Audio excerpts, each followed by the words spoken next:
another exciting broadcast day. There we go. Got the false finger. Oh, the double finger from the engineer. Got that finger, then that finger. I got into radio to get that pointy thing from the guy through the glass. You're on. And then we close up on the meters moving. And then I do the show with no headphones on because that's how they do it in TV, but lots of meter shots. Whenever, once in a blue moon, a film crew will come in and do the thing, and they always take 20 minutes and shoot those meters going tick, tick, tick, tick, tick. They love that. Phone number, 866-901-ADAM. Dave Damashek over there, Rachel Perry over here. We have a ton of show going on. Well, I'll be honest with you, not a ton, but a fair amount. Let's face it. Dave Foley is going to come in here. Remember him from News Radio, also doing the celebrity poker thing. I went in, I'll talk to him about that, but I sort of interviewed for the job. I don't actually have to try out anymore, but I still have to do that part where you talk to the people. I found his bosses to be snobs, and maybe that's why they didn't hire me. But also, well, we'll talk to him about it. But who signed off? There's a whole bunch of stuff that I feel like people signed off for when I wasn't there. And now a package has arrived and I don't want it. Such as NASCAR. I don't need to see 70 hours of NASCAR a week. I don't need to see 65 hours of fake wrestling a week. I don't need to hear Kenny G in every shopping mall. I don't need to see a poker tournament going on every channel and every night. There's certain things where I just want to look around and go, wait a minute, where was I when we cast our vote? And who, well, now I'm looking at Big Ten, I realize who signed off on this? Who decided this was a great idea to watch other people play cards? That's a form of torture to me. To me, this is your worst nightmare. You've crapped out. Now you walk over to your buddy. He's playing. He's over at the 5 card, the Texas Hold'em, or he's playing 21, and you do that thing where you stand behind his stool in Vegas. How you doing, brother? Doing good. Trying to focus. Yeah, I crapped out. Okay. It's Do you Sunday. think you could spot me $100? I could. Hey, man, I'm not doing that well. Okay, I'm gonna head back to the room. Okay, dude. This is awesome. It's the trip to Vegas. It's the trip to Vegas, and it's Sunday morning around 9 a.m. Your flight doesn't leave for another 5.5 hours. Right. You're down $1,500, so you don't want to gamble anymore. Yeah. So you just have to hover. Yeah. Makes you feel like a girl, don't it? Yeah. It really. You're a girl, but you have no luck. You're a cursed woman. You're not Lady Luck. You're just standing there. I'm gonna go to the diner. Okay, dude. You know the guy's focusing on something, doesn't care what you're going to do? I'm going to climb to the top of the slots of fun sign and dive under the bulb. Okay, buddy. I'll see you at the airport. Who are these people that do enjoy watching these other people play poker? I have no goddamn idea, but evidently they're out there, and I played one of these. In droves, too, because this must get good ratings. I know, and you know, it's funny because they don't quite call these guys athletes, but they still have the admiration for them that any great athlete has, you know. Bobby Johnson. This guy's the king. And first off, he's ruthless. He goes for the jugular. He doesn't know. He doesn't back down. He plays aggressively. His thing is best defense, good offense. This guy's an animal. Meanwhile, the guy's in 9th grade education, 3 divorces, and everyone in his family hates him. He spends 14 hours a day drinking a Diet Pepsi, sitting next to other guys that are unemployable, doing nothing, with wraparound sunglasses on and a stupid ball cap that looks like someone else put it on him. You know that guy? Yeah. The guy, once you get over 50 and you're male, you wear a hat like somebody dropped it on you, or somebody balled it up and then smashed it on your head. Doesn't look like you actually put it on yourself. Yeah. Before you leave, you just stand there waiting for a stranger to come put a hat on you. I played one of these tournaments.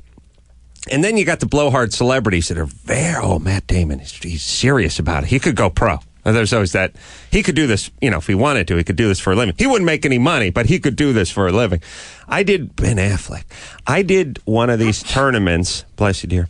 I did one of these tournaments out in whatever. Me and Dr. Drew did one about 2 years ago. They had all the celebrities, and then, of course, the celebrities, also the celebrities from the poker tournament. These guys were big names. Of course, you know, I had no idea who they were. People love watching celebrities do things. I know even this. I understand when the sex tape comes out. I like to watch celebrities hump. Even the skating. But skate, I'll watch them do anything. But just playing cards, everybody. Like I said. Celebrities put together IKEA furniture. It's like, write that down. It's like watching somebody eat.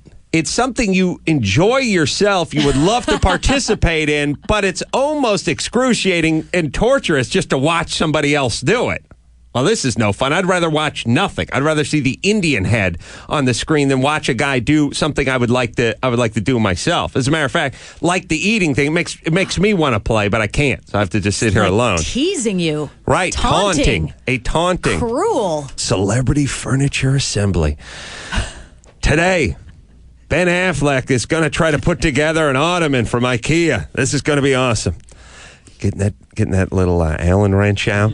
So here's world's worst mascot, by the way. The IKEA had that Allen wrench mascot for a while. They had that little assembly wrench, which was their thing. So they wedged it into a mascot. Sometimes you got no mascot. Just admit it. You got nothing. When you're IKEA, you're like, well, what should our mascot be? We got to have a mascot. How about a bookshelf? Even the meatball would have been better. How about one of them Swedish meatballs? We'll call him Marty the Meatball. I can't see the sauce dripping off. How about the Allen wrench? Okay. Well, we could call him Allen. Yeah, all right. Okay, that's good. Yeah, I mean, I don't want to have a mascot, but we have a furniture franchise, so we got to have one. Can I say this about the poker? The people playing poker you always hear it's not about the cards. It's not. Yeah. The cards don't matter. I think if I got a royal flush dealt to me every time, I think I'd win. The cards have nothing to do with the result.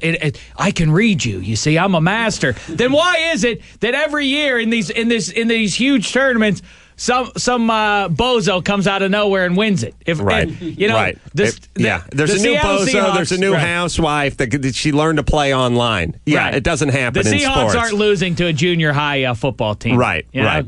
Now, I played one of these tournaments, and you sit between losers. I mean, here are guys who literally spend 13, 14 hours a day just sitting in a dark room, drinking Pepsi, playing poker, and these guys are looked at like they're royalty. They're 50-year-old losers. You're wedged in between them. After 3 hours, I said, listen, I'm getting out of here. So I just started doubling down, and I'd have 3 of a kind, and I'd throw them in and take. And then me and Drew did the same thing. We just lost on purpose so we could go home to our lives. And everyone was like, oh, man, tough break. That's got us smart. And I'm like, no, I want to go home. Okay, buddy. Hey, you tried. Now, you think I want to sit here for 15 hours and then get eliminated? There's 500 players. I don't want to make it to the top 100 15 hours from now and then get eliminated and drive home at 2 a.m. I just want to get the hell out of here. Did you notice I went all in when my high card was a 6 of clubs? Hey, that might be an indication I was excuses are trying to lose. like a-holes. Everyone has one. They all stink. Tough break, buddy. We'll see you next year, though, okay? Awesome stuff. Speaking of celebrities doing amazing and fantastic feats, Jillian Barberie? Hey, Alan. Hi, guys. What's happening? I watched you last night. Oh, you did? You watched again? Hell yes. How's that's awesome. What did you think? You were awesome. Let me just slobber on you for a moment, as I did last week. It's been a while since a guy slobbered on me. Oh, I'm a world-class slobberer. They used to call me in high school the slobberer, the slobbernator. Jillian obviously knows how to skate and is trained. They sort of judge her on a curve, because of that. But her and her hunky, big, masculine partner look like they've been working together for years. And as I've said, if you just saw them skating and you didn't recognize Jillian Barberie, you'd say, oh, well, here's a skating couple. They do ice dancing, and I guess they're preparing for some event or something like that. You don't go, well, that's the amateur and that's the professional. Oh, that's a compliment, big time. Well, I mean, that's what it is. And I guess you have a little bit of an advantage in that the guy can lead a little bit. I mean, you want your pro to be the guy when a 215-pound Todd Bridges is flopping all over the ice, and he has a 100-pound girl with an eating disorder trying to keep him right down the ice, that's not going to work. It's nice that you have a big masculine guy to kind of lead the way. But she does all the moves. They're in sync. She's skating backwards. She's doing that crossover thing. She's doing the leaps. He's now got her up on his shoulder. He's tossing around like a rag doll. Where do you see next week? I get tossed around big time. We do a lot of moves that pairs do. Like Christy and Lloyd had tried a couple of things too, and it gets really good. But did you see improvement? A lot of the other skaters, I really did in Bruce Jenner and Deb Gibson. Yeah, and Christy. How old is he, Bruce Jenner? Well, his face is 3 years old, but the rest of him is 54. What's with that puss? Can you look him in the eyes when you're talking to him? Bruce? Yeah. Oh yeah, he's honestly one of the most positive and just a really great guy. Just really super cool. Hey. He's 56, I think. Wow. Your skating partner's hot. Are you That's knocking, my question. knocking boots? Are you humping him? That's what I'm thinking. Well, first off, as you know, most figure skating men, if they're not gay, they're married, and he falls into the latter. He's very married. He's both. Oh, okay. Gorgeous. She's actually going to Italy, or from Italy, representing the Olympics this year. Wow. Italy. All right, so she's going to be gone for a couple of weeks. Awesome. She looks like Salma Hayek. Well, he's actually taking February off to go down to the Olympics in Italy to support her, obviously. Oh, I'll tell you, if my wife went to the Olympics and she was like, why don't you come with me? I'd be like, I got a TV. You'd say, I got a TV. What do you mean? I got a TV. Well, it'd be awesome. What I would do if I were him is I would send my hot wife to Italy where I know she's going to focus on her skating. I'd say, listen, baby, I don't want to be a distraction. I know I'll be a distraction. Plus, I got the TV. Plus, Jillian Barberie's in town. We got to work out a sow cow and a camel toe. And we got to work on our camel toe. We got to work on the camel toe. And she's going to be hanging in. So, you know. Because you're into that. I mean, look, you cannot. First off, obviously, you're into skating quite a bit, Jillian.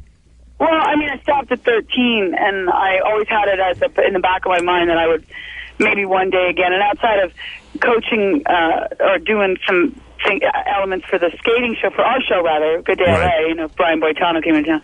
I just kind of forgot about it and concentrated on boys, and then obviously TV career after that. But I loved it as a kid. It kind of kept me out of trouble, and it's what my brother played hockey back up in Canada, and I skated. But I'll tell you, the judges, they have a different criteria.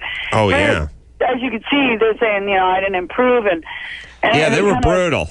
Yeah, they stay like that all throughout the remainder of the competition. Well, Jillian, I mean, it's tough love. You know what it is? Yep. It's like a teacher. You have the retarded kids. That's Todd Bridges, and then you got the guy who has a super high IQ, and you do that thing where you don't dress down the retarded kid, but you you push the kid with the super high IQ. You can do better. There's more. And the bottom line is, it's just entertainment, and I thought Todd and Jenny were really entertaining. I thought he stepped up and did what he could do. The one thing I didn't want to do, and I told the costumers, I said, I'm not going for shtick. I don't want to do shtick. I'm not putting on the afro. I'm not carrying the canes. I'm not jumping through the hoops. I don't want the stool on the ice. And some people need that stuff. Right. Let me explain. Some of them need the gimmicks. They do. Let me explain stool on the ice, by the way. Not the world's worst porn.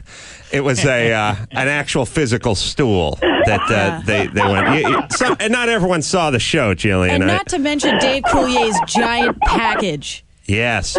Well, Coulier was wearing those bell bottoms, and they were hiked up pretty good. You couldn't miss that package. What gives with that?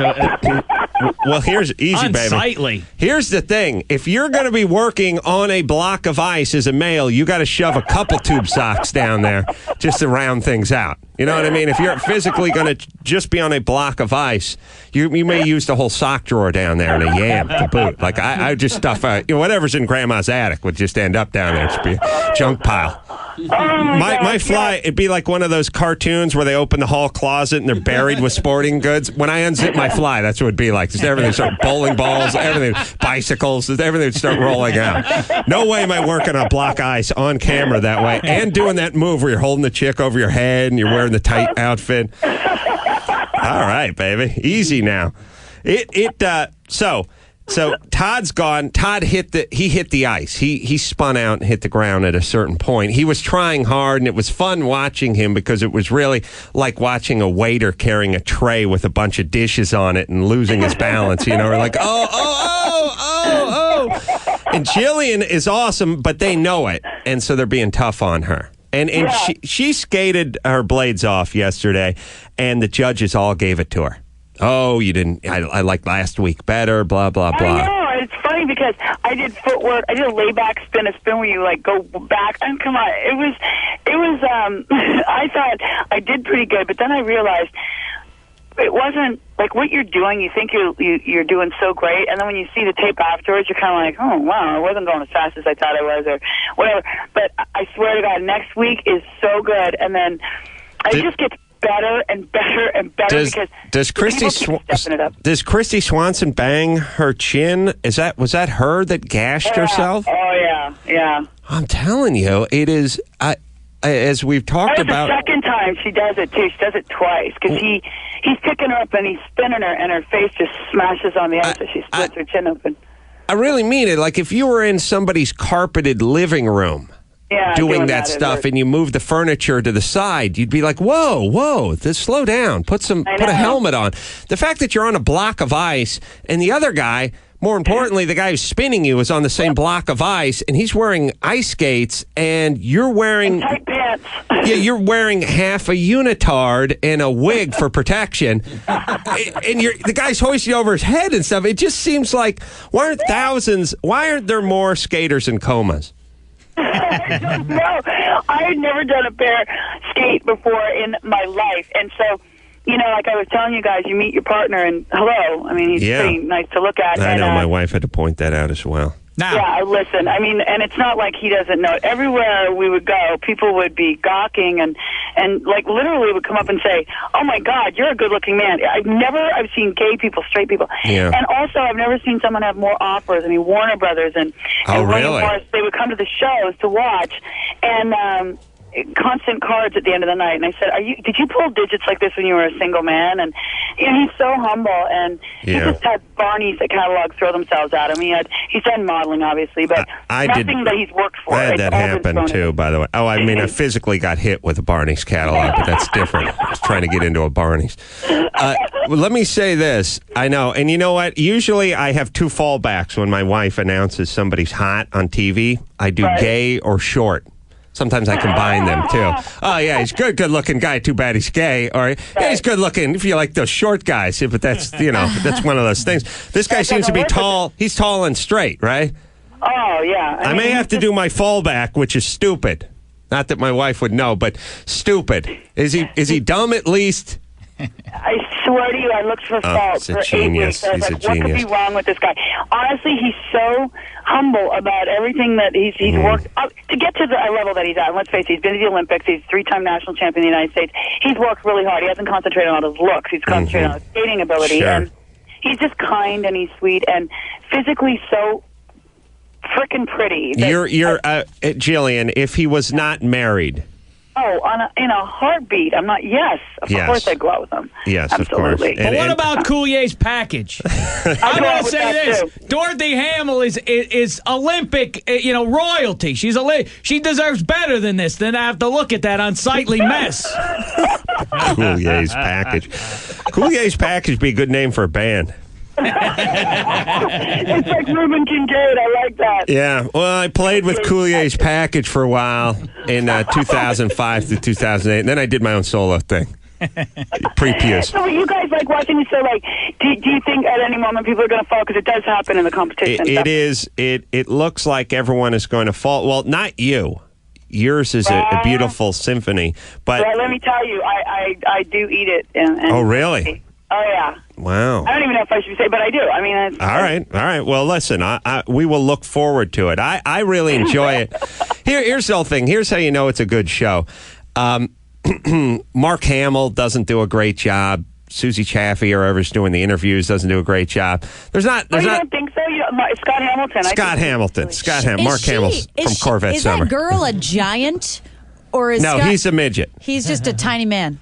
Yes. She looks like a powerhouse. Yeah, she's very tall. She's actually very pregnant right now too. Summer. She just found out she's pregnant. She's a swimmer, right? Or former Olympic swimmer. Olympic swimmer, right? And Scotty, obviously Scotty. I mean, he's done the skating thing, but he is all of 5'3", right? Yeah, he's little. He's so well liked, though. I guess when they did the what do you call it? Testing. Yeah, they did exactly. America loves Scott Hamilton. They love him like girls love their hamsters.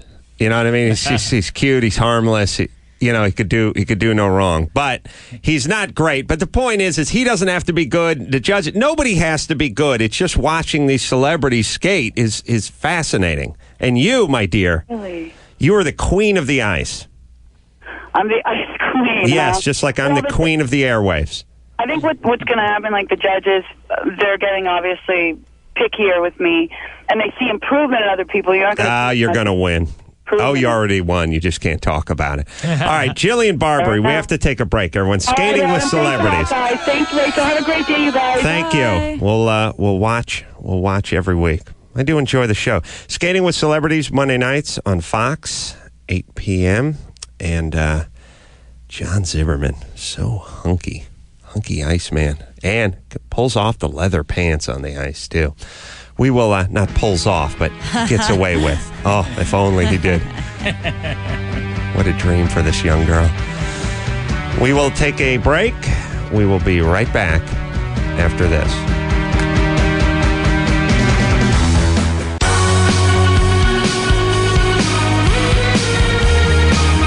Hey, this is Jay Hernandez. Give Adam a call at 1-866-901-ADAM.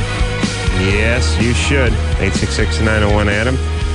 Dave Foley is going to be in here in a little bit from Kids in the Hall, News Radio. And hope he wasn't listening to my celebrity poker talk in the first break. All right, first off, Chris is on the phone. Chris? Yes. You're getting married tomorrow? Yeah, what's going on, man? What's happening? Not much. Just getting ready. You're getting married tomorrow on a Wednesday? On a Wednesday. Is that common? Do people do that? Not usually. I mean, usually it's like Friday, Saturday, Sunday. You do it because you can get the hall at half price? Yeah, I do it so nobody else will come. Oh, nice. Good attitude. This thing's going to last forever. I predict great things for you kids. Where are you getting married? In San Francisco, actually, at St. Benedict's Church. So you're going... Here's the thing. There's many things. I realize because of the way I was raised, I'm more fembot than I am human being. But I realize, or dude bot, as it were. Someone ought to invent the dude bots.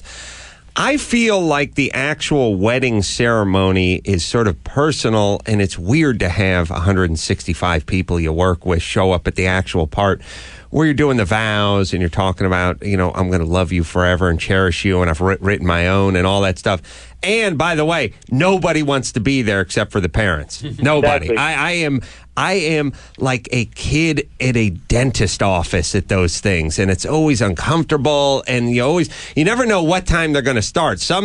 Some say, hey, if they're starting at 5 p.m., they start at 4:49 p.m. right on the spot. If you show up 8 minutes late, you'll be walking down the aisle of the church in the party, which has happened to me. And then there's other ones where you show up right at 5. They don't start till after 6. You never know. Let them do that, and then we'll all meet at the reception hall, and we'll hoist a toast, and we'll dance, and we'll drink. It'll be a celebration of your union. The part where you actually go to the union part, and then everyone piles into their cars, and for some reason it takes everyone 3 days to get to wherever you're going, and they won't pull the cellophane off the spread, and you're sitting there, and you're just drinking, and you're the first guy who shows up at the hall to party. Let's just go get married, and then we'll see you at the party. Right? Exactly. I mean, Exactly. What about that? Listen, I hear your noise on that. Yes. Because Dave's getting married coming up. Yeah. Really? In next month. And listen to what my guy's doing. The guy who's marrying me insists, you have to meet with him. You're marrying a guy? Mm-hmm. Wow. Yeah, it's legal out here. Wow. I don't know, in Canada. I'm not going to apologize for my lifestyle choice. Listen, the guy who's the guy who's performing the ceremony with me and my lady friend, because I like. Is that what you call him? I like babes and babes like me. Now listen, This guy he's talking to me and the lady, and he says, "Here's what we're gonna do. I love to do this. It's the most special part of every ceremony. During the ceremony, I'm gonna say to you, Dave, Cindy, turn around and see what I see, and then we have to turn and we have to look at everyone there. Excruciating. Oh my God, it's gonna be miserable. And look, what is the etiquette? Because I have missed a few of the actual weddings. You always get endless amounts of crap from, well, first off, Kimmel is Heloise with a scrotum sack. He's explaining to you what fork is the shrimp fork. Oh, no. I mean, if you picked up your salad fork and started digging in your entree with it, he would dive across the table and slide across the tackle to the ground. He's always explaining to me how I should treat it. Oh, no, no way. No, you stop and buy a bottle. You do not just show up at that party. What? He's throwing a party. Do we have to? Oh, absolutely. I mean, it's crazy. He's like obsessed with it. But the thing is I'm always like, look, let's just blow off the wedding. We'll meet the people. Look, the wedding's at 5 o'clock. It's 6:30. We'll show up at the steakhouse. We'll eat. No one will know. You have to go. What, is he going to look out in the audience and not see the giant set of eyebrows out there? And wait, hold on, it's off, and then launch a search. Let's just not show up. But yeah, nobody wants their goofball friends. Nobody wants the a-hole they work with or they don't really like, but they had to invite because the guy 2 cubicles over is going, and if he's going, then Ron's got to go too. Nobody needs that guy laughing it up, especially if it gets weird. Like I went to a guy's wedding. Construction guy's wedding, Jan Zetterberg, big moose of a guy who was just drank beer and used racial epithets and everything. And at a certain point, a 4-foot guy who looked like he was from Alaskan Airlines commercial started singing Sunrise, Sunset to Big Jan. Is this the little boy? And we just started losing it. We had to literally lie on the ground under the pews as the 4-foot Jew started singing to the giant blonde guy, Sunrise, Sunset. We couldn't contain ourselves anymore. It's a form of torture. But let's just go to the party. We get it. You guys got married. And by the way, we believe you. No one's going to call you on it. Did you guys really get married, or is this just an excuse to have a party and have your folks pay for it? I don't buy it. Where's the certificate? Where's the license? I'm calling for it. That's right. Let's just go to the party. Am I the only one who thinks this way? 16 people at my wedding. Yeah. 16. That's it. I did mine, and I swear I think everyone but Jimmy appreciated it. I said, look, I'm going to get married. It's going to be the guy does the service. It's going to be the parents and the grandparents and the nieces and the nephews. And it was 10, 15 people. We'll do that. We'll do that at 4 o'clock. We'll take our pictures. We'll do our thing. We'll have our toast. I'll see you guys at 6 o'clock. And we showed up and people are already drunk. They're already eating and they're already drunk, and they couldn't have been happier not to go to 2 places and do the whole caravan thing and all that. It's very considerate of you. Thank you. Chris? Yes. Now, how say you? What do you got going? You're going to be at the church. Everyone's going to be there, right? Mm-hmm. And then what? Well, I mean, they're telling me to take a few shots, relax. And my buddy's just like on old school, he's just like, don't do it, dude. It's a mistake. You got to run. You got to get out of here. It's nice. So, pretty nervous. Yeah. How old are you? 23. 23. Run, get out of there. How long? Yeah. How long have you been dating this girl? 3 years. 3 years. So you met her when you were 20. Yeah. What do you do? Construction. Okay, so there's no chance you'll have any real success in your life, so go ahead. What you really have to do is you have to look down the road. You have to think, well, look, if I invent something and make millions of dollars or become a celebrity, here's the whole thing. If you're singing in a band and you're 23 and you're this close to getting that recording deal, maybe now's not the time to get married. If you're swinging a hammer, you're working at a post office, get married at 11. Just get married. Just dig in. You'll be getting action all the way through your 20s, and there's never going to be that thing where you're on private jets and you're traveling, you're globe hopping, and there's beautiful women throwing themselves at you, or you have millions of dollars. There's not going to be any of that. Not really swinging a hammer. Kind of managing some crews right now. Oh, really? Yeah. So when he says managing crews, he means one Mexican guy's last name is Cruz. C-R-U-Z. Pablo Cruz. Great guy. Oh man, I wish I was as funny as you, Adam. I know. They'd be making millions. See, I shouldn't have gotten married. All right, Chris. You want a wake-up call for tomorrow? Yeah, 7:30. 7:30? That works. All right, and you'll be getting married that day. Yes, which is tomorrow. Okay. And then Monday we'll give you a call because you have a divorce attorney coming by and we need to get ready. Exactly. All right. Exactly. Where are you going on your vacation? To be honest with you, I'm too busy working right now, so we're going to go ahead and figure that out later. Honeymoon. Oh, bad sign. The other thing is your dad own this construction business? No. Who does? Uncle? No. Family member? No family. How are you running crews at 23 and you don't have any inside connections? Because I've been working there since I was 18. I've been working in the construction field since I'm 18. How'd you get into it? I don't know, just easy money, labor. All right, no connections. Doesn't require anything. All right, buddy. All right, man. All right, we'll call you tomorrow. All right, sounds good. All right. Yeah, there's a lot of policies I'd like to enact. One of them is that. Some are hard and fast technologies, like what I want to do with the airlines and the sleeping channel and the radio on the plane. And I have a million ideas, but some of them are just social policies, like let people get married and then we'll see you at the party. And for me, it would be the greatest relief ever if somebody did that, especially, I don't know what you're doing, Dave.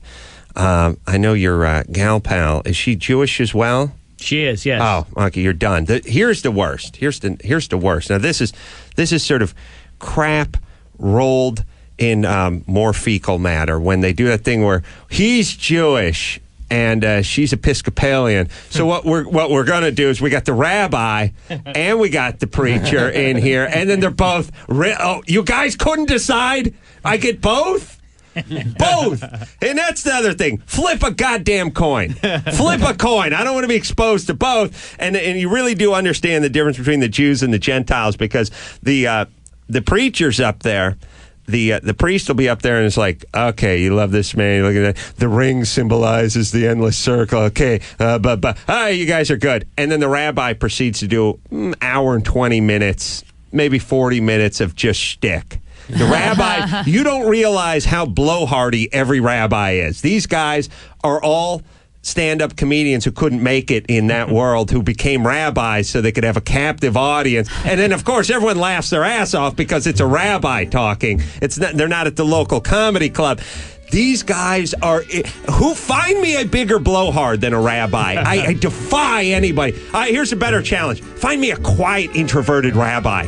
He's a rabbi, but he doesn't have a gift for gab. Oh, he loves Judaism. Oh, huge Moses fan. He's got the poster up in his apartment and everything, but he's not a talker, not chatty. He'll be in and out. He's a man of... He says brevity is next to God. That's his saying. He'll be in and out of there. Just the basics. Get you two married. Get you technically hooked up, and then he's gone. He's out. He's off to his next one. He does 100 a day. 3-4 syllables at best. Or you're going to get the super blowhardy guy who tries to wedge the jokes in and everyone has to laugh because they're uncomfortable. That's what every wedding, every rabbi I've ever seen a wedding is just blown on. And so you got the priest and you got the rabbi, and the priest is doing his 10 minutes and the rabbi's doing his hour and 20 minutes, and now the whole thing is 2 hours. Decide. You have to decide. Or what about a third religion represented? She's Jewish. He's Episcopalian. The mother comes from the Catholic Church. On stepmother on the bride's side. We want her how many? Where does it end? To what end? I say, you pick your religion. We'll see you at the hall. We'll be drunk by the time you get there. All right. I don't know what we're going to talk about. We're taking a break. Oh, we have recap the Asian Excellence Awards took place, I believe, Sunday night. We have a tape of that. We'll listen. That's an actual award show. We'll get into who was there, who hosted. You have bites from that, Dave, do you? I do, yeah. Excellent. It's great stuff. Oh, a Japanese priest, Japanese rabbi. Now, that'd be a good mix. Guy didn't talk that much, in and out. We'll be right back after this.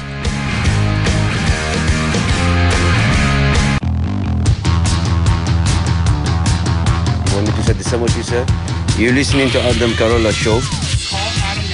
Call Adam now at 866-901. What is Adam? It is Mr. Adam. Somebody has to explain that to everybody from that part of the world when they come here. Mr. in front of the last name. That's how we do it. I enjoy the Mr. Adam. I had a driver, 2 drivers last weekend that gave me the Mr. Adam call. It's endearing, but it's still someone should correct them. It is Mr. And if your name is Lenny or Mike or Steve, you still get that? Sometimes I think Adams. Maybe they think Adams, but they have my last name. It is Mr. Adam. Okay.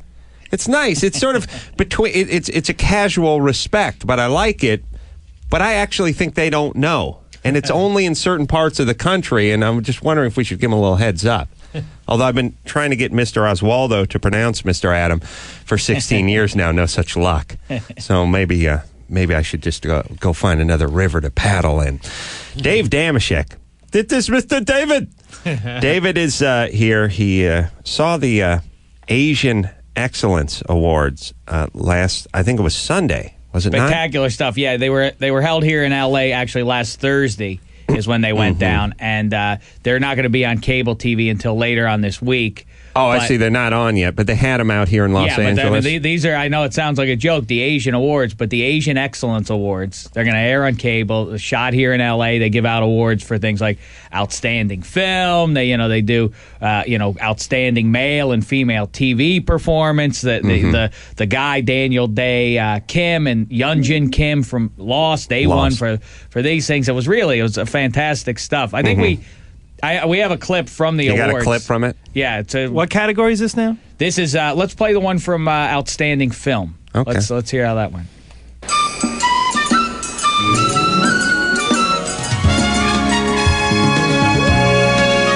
Ching chong, ching chong, ching chong, chong chong, ching chong, ching chong, ching chong, ching chong. Ching chong chong, ching chong, ching chong. Ching ching chong, ching chong, ching chong. Ching ching ching. Ching ching chong. That's good Ching stuff. chong, ching chong. Ching chong, ching chong. Ching chong. Ching ching chong, ching chong. And ching chong, ching chong chong. Ching chong. Wow. I lost good money on that one. Ching chong, ching chong, ching chong, ching chong, ching chong, ching chong, ching chong, ching chong. He's got a lot of people to thank. Yeah, evidently. Ching chong. We have the same manager. I recognize him. They're playing him off. Wow. They do that. Well, they're fast-paced culture. Yeah. But I don't speak any. Now that sounded to me more Chinese. I think. Could have I don't been know if Korean. that's Japanese. Could have been Korean. Yeah. I don't speak the tongue. I don't speak it either. Obviously, some pretty funny stuff toward the top. Yeah, but I also think you got the sense that deep down in me he was making jokes and everything, but you could see, you could hear he was really moved. A lot of reverence for these actors. Yeah, absolutely. Do you have any other clips? Or? Yeah, we have Later plenty on. more. Yeah, but it's too much. But I'll tell you this much. As another thing, that was exciting. I watched this show, The Bachelor. While you were, I watched it. Go ahead. Let me just stop you for 1 second and say before we move on to the round eye. It'd be real easy for us to sit here and make fun of other cultures instead of embrace them. And I think it's important to represent.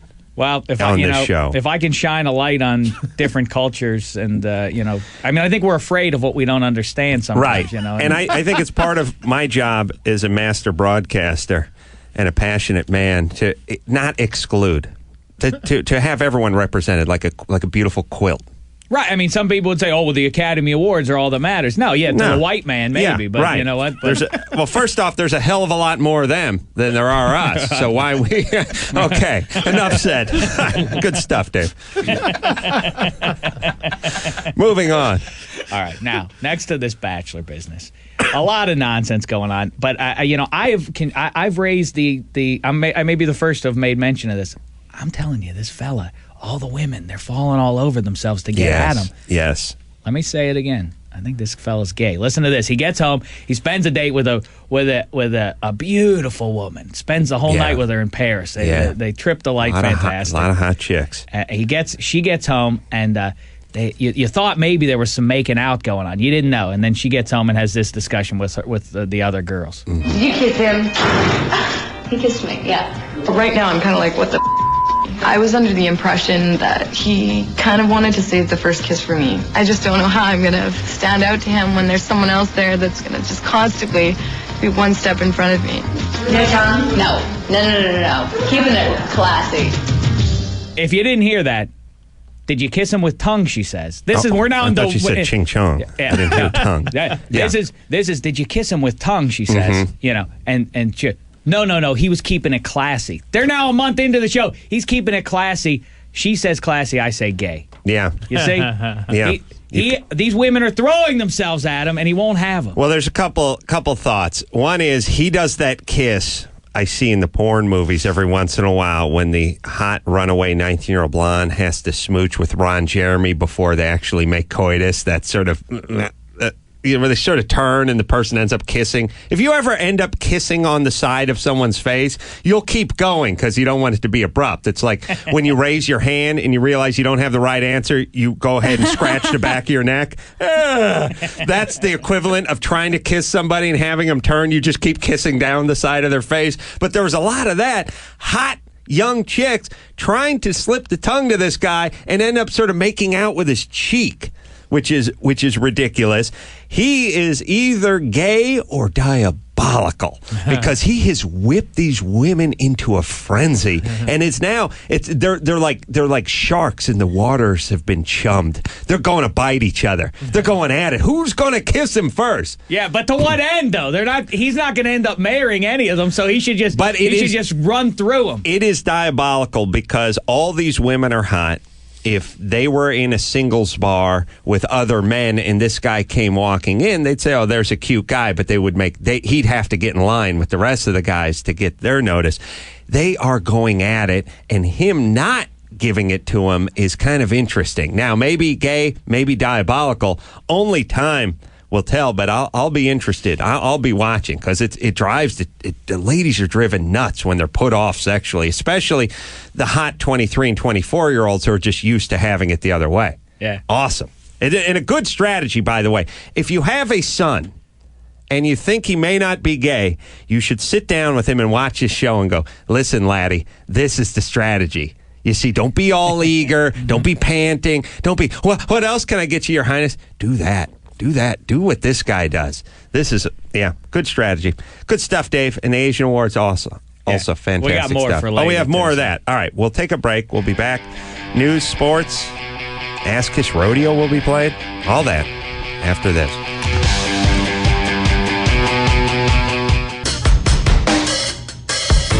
You're listening to the Adam Carolla Show. Call Adam now at 866-901-ADAM. Yes, you should. Real quick, before we get started with the news and the sports, Vincent? Yes, this is Vincent. You're a fan of Rachel's ass? I am a big fan of Rachel Berry's ass. In fact, I have a mannequin of her, and I play Uno at night with it. You sound hot. By Uno, you mean? Uno, one guy. He masturbates. No, actually, I mean the card game, Uno. How is my ass any good at Uno?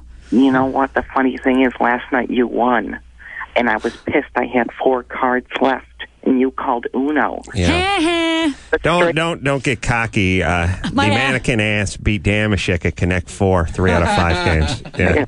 Ironically, this is true. My ass is sore.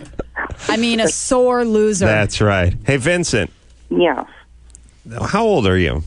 I'm 32. Mm-hmm. And now you sound like you get a ton of tail yourself. Why would you waste time with a mannequin? Well, the mannequin is very interesting. I like to talk to it. Mm-hmm. Okay, and it looks just like Rachel Berry. Mm. And what do? Are you an engineer over here at the station? You sound familiar. No, I actually build furniture. I have a line of furniture that I build. Oh, really?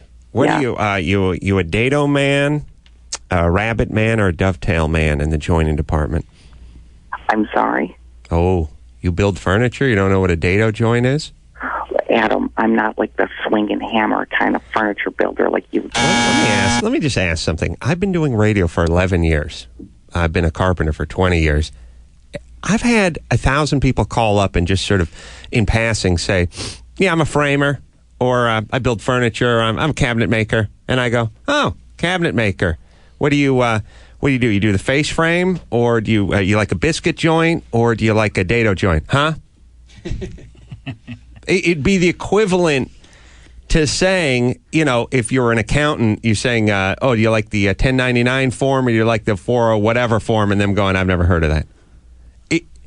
I'm amazed, and I'm starting to believe that nobody knows what they're doing in the society anymore. I think if I had a radio show 100 years ago, everyone would know what I was talking about. He's busy playing card games. I know, he's busy raping mannequins. Now, can I tell you that would make a good TV show instead of this celebrity poker. Well, celebrity furniture assembly. Furniture builder plays Uno with Vincent. Mannequin ass. Vincent. If you think I would do that. How do you build furniture and not know anything about building? I designed the furniture.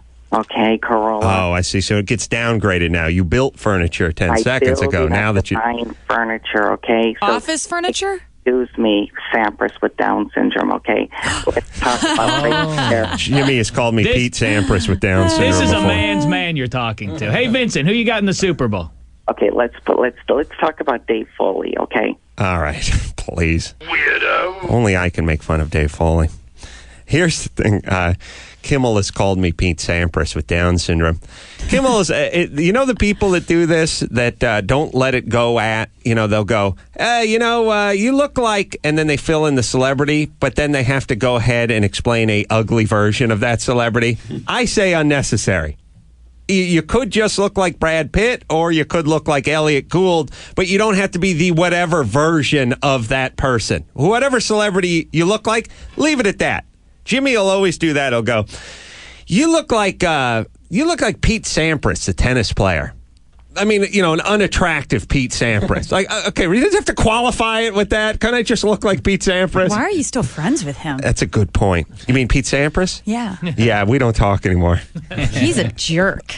Don't ever do that. Don't do a fat version of Elle McPherson. Don't do a balding version of Brad Pitt. Don't do a hook nose version or a hair lip. Just say you look like whoever the celebrity they look like. Just go ahead. Now, on rare occasion, there's a super ugly celebrity, in which case it's okay to say a good-looking version of Bill Maher or whoever. That's kind of like Mike August. He's a good-looking version of Katie Lang. Oh, Katie Lang, yes. I've announced that he looks like Katie Lang as well. All right, let's take ourselves... we take ourselves a little news. Yeah. I was also... Fred Ward. If anyone wants to look up Fred Ward, that's what Mike August looks like as well. Interesting, yeah. Find Bruska, find a circa 1989 picture of Fred Ward when he would have been in his mid-30s.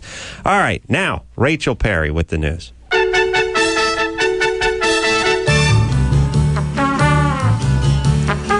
I bet my ass would be better at giving the news if it's so good at playing Uno. It's awesome at Uno. Whatever, I'll just have my face give the news. I build furniture.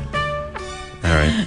Canada's elected conservative Stephen Harper as their new prime minister.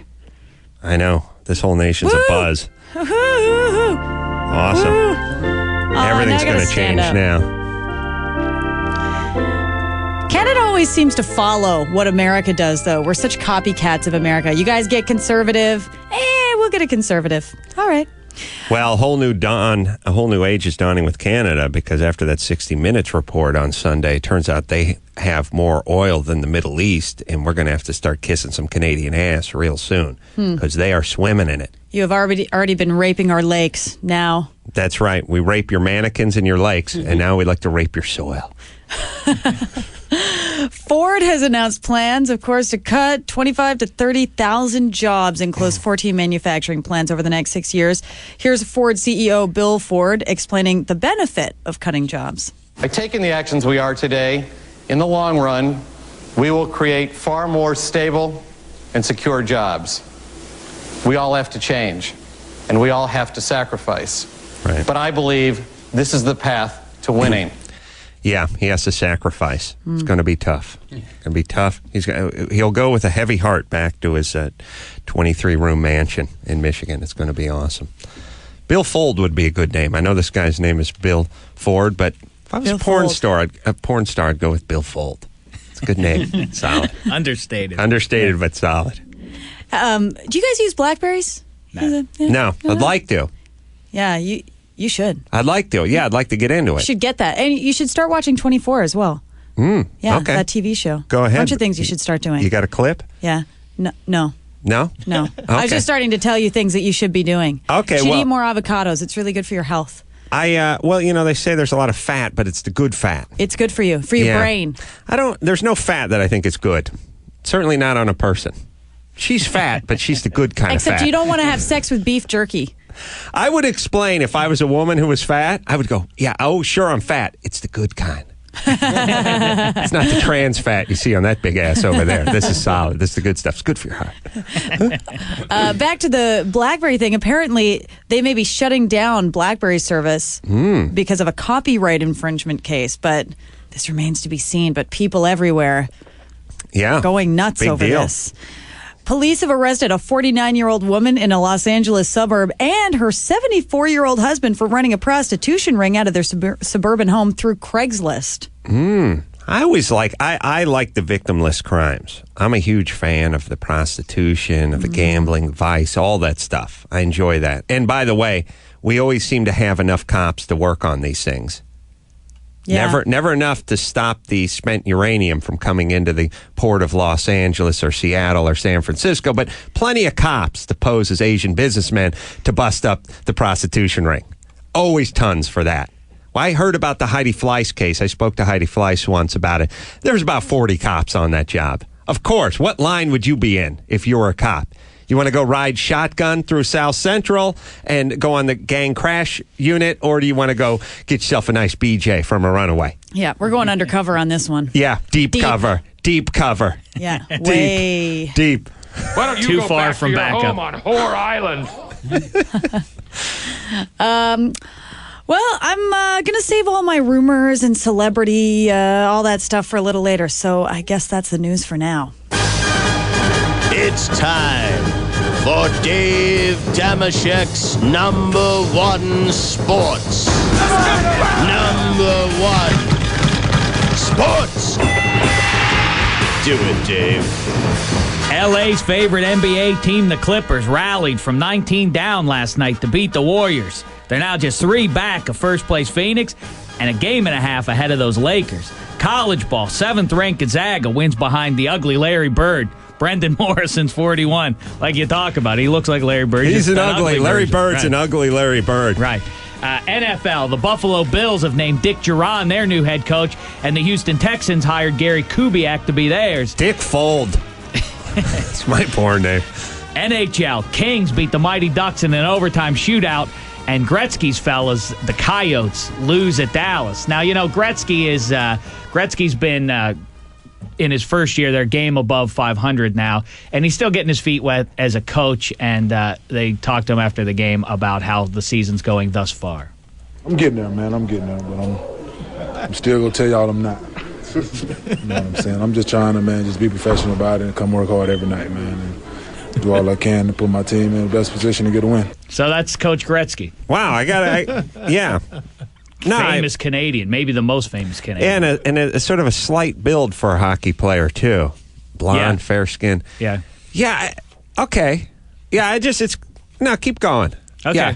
So, and of course, the big story, you know, I know we're still 12 days away from the big game, Steelers and Seahawks in Super Bowl 40, but the talk's already begun. You know, they have to fill 2 weeks' worth, and so they ask these guys every question. Somehow, I don't know how they got on this, talking to Seahawks head coach Mike Holmgren, but listen to the jag he went into yesterday at a press conference. I was on my treadmill and watching the Today Show, and they listed the 5 warning signs of depression, and so I'm looking at it and I'm saying, yeah, no sleep, sex life is bad, all these things, you know. And then I said, that's me. Sex life is bad. He's not, how do you think the old lady likes Yeah, that? it's bad for him. It's excruciating for her. Funny you should say that, because then she, later in the afternoon, after seeing this press conference, held a press conference of her own. He's depressed. How would you like to share a bed with that thing every night? He looks like some sort of creature in the sea. Yeah, so she's ticked now, too. And by the way, he says on his treadmill. Does he have it set up like a picnic table in his dining room? Yeah, he was napping on it. He was sleeping on it or eating on it. Which was it? Certainly wasn't jogging on it. Well, that can't be. That's out. That'd be You've impossible. Seen the man. Yes, he has no a doubt. tail. He's growing a tail. He runs so little. And, you know, here's a great story, speaking of football. You know, of course, last week the Steelers defeated the Denver Broncos to advance to the Super Bowl. There's a great story out of how important about how important football is in that neck of the woods in southwestern Pennsylvania. Beaver Falls, PA. A high school teacher, a couple days before the big game, the AFC title game. It's exam time. The kids are taking a test. Kid comes in wearing a Denver Broncos football jersey, a John Elway jersey. So the teacher relegates the boy to the floor to take his test, and he has the other kids throw paper at him. He throws balled up paper, and they calls him a stinking Denver fan. And the kid's outraged by this. He's complaining. He says, "I'm just a Denver fan," and he's upset. Wants some action taken against the school and everything. The teacher, unapologetic. He says if he felt uncomfortable, the kid, then that's a lesson. That's what this class is designed to do. That's right. That's Amen. right. You don't come into Steeler country wearing Denver Broncos jerseys. No, and listen, if I'm the principal, I'll listen to what he has to say. If his dad was the backup kicker from 86 to 92, or he had a distant cousin or relative on the Super Bowl team, that's all evidence I'll take into account before I go to my chambers. But if it turns out you just like their jerseys, then you deserve what you get. Why didn't I have teachers like this? This guy's all right. Right. No, I know. Listen. Bruska, let's get this fella. I want to talk to him. I want to give him kudos. Okay. Dave Damashek's #1 sports. You want to give him cooties or kudos? Both. Yes, because you will be making out with him. Absolutely. What a molder of youth. It is time. Dave Foley, by the way, has showed up. We'll bring him in a moment, but just enough time left in the segment to play another round of the game that's sweeping the nation. Little something called Ass Kiss Rodeo. Oh, there it is. It's Ass Kiss Rodeo. Yeah, now the way you play is I zig, I zag, and you try to stay on via kissing my ass. The champion thus far, sound effects guy, Mike Lynch. Mike, I'm in the mood for a sandwich. I'm thinking BLT. I think that's the best. I think they should rename the BLT the AC after you. Yeah, on the other hand, the bacon's kind of fatty and it's weird because it's a pig. All pigs should be slaughtered, and you should never even have to look at one. They shouldn't even cross your path. Yeah, I'm going to start keeping a kosher house once I go Jew. That's a genius idea. Thank you. And that's how you play. Wow, nicely done. That is awesome, yeah. All right, let's talk sports. I'd like to see the Steelers win the Super Bowl. Boy, would I too. Yeah. You are right on that. Oh, sorry. There we go. Yeah, let me have to work through these things if you're playing Ass Kiss Rodeo. Tell me about it. Yeah, nice. We're not playing it? We are. Don't ask questions during Ass Kiss Rodeo. Absolutely. Yeah, Steelers be nice to see them win. On the other hand, they do have more rings than Denver, so maybe, I'd like to see Denver win this one. Well, you make a I'm sorry, point. Seattle. Seattle has no rings, yes. Seattle or Denver, either way, you're right. Yeah, I mean, even if Denver's not in the Super Bowl, I feel like they should get to play. That is a compelling point. I hadn't considered that. I'd like to see a 3-team game this year. Wow. That would be a first and amazing. Okay. All right. I don't like the fact that they play in a dome.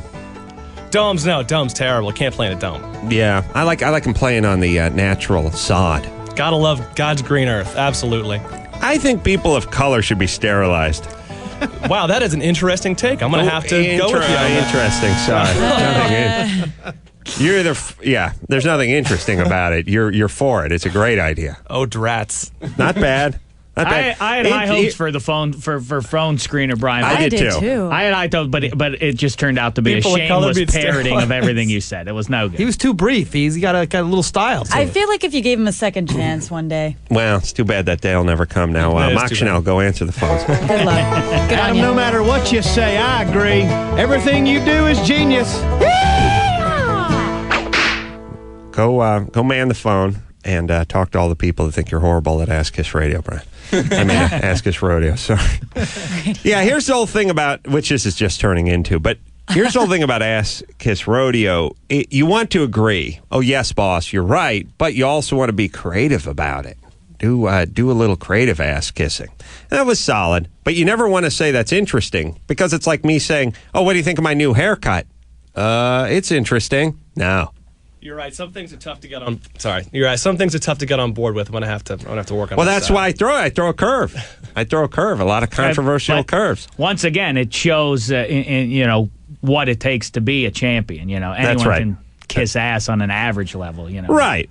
If I say, oh boy, I love kittens in Christmas, it's easy. But when I throw a controversial idea out there, that's when Mike Lynch retains the belt. He keeps the belt. All right, we will take ourselves a break. Dave Foley from News Radio, Kids at the Hall, and Celebrity Poker. He's in here.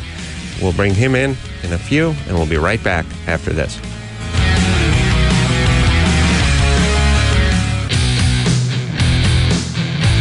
Hey, it's the Adam Carolla Show. Call Adam Carolla now, 866-901-80AM. Yeah. A little L7 for you, I think. Dave Foley is in studio. He brought his lady friends. We'll get to that in just a second. Dave, first let me kiss a little Kids in the Hall ass. Oh, no. Oh, sure. Go ahead. Well, when Kids in the Hall was in full effect, I was in an improv troupe at the time, the Acme Comedy Theater. Yes. Over here on La Brea, although at the time it was over in the Valley. NoHo, as they call it now.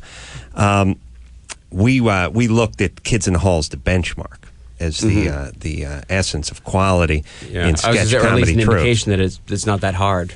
And yes, it inspired us. Yeah. No, we thought it was excellent, and would watch it religiously, and also give Kids in the Hall credit for having a great opening guitar riff and theme. I mean, the music. We should find it.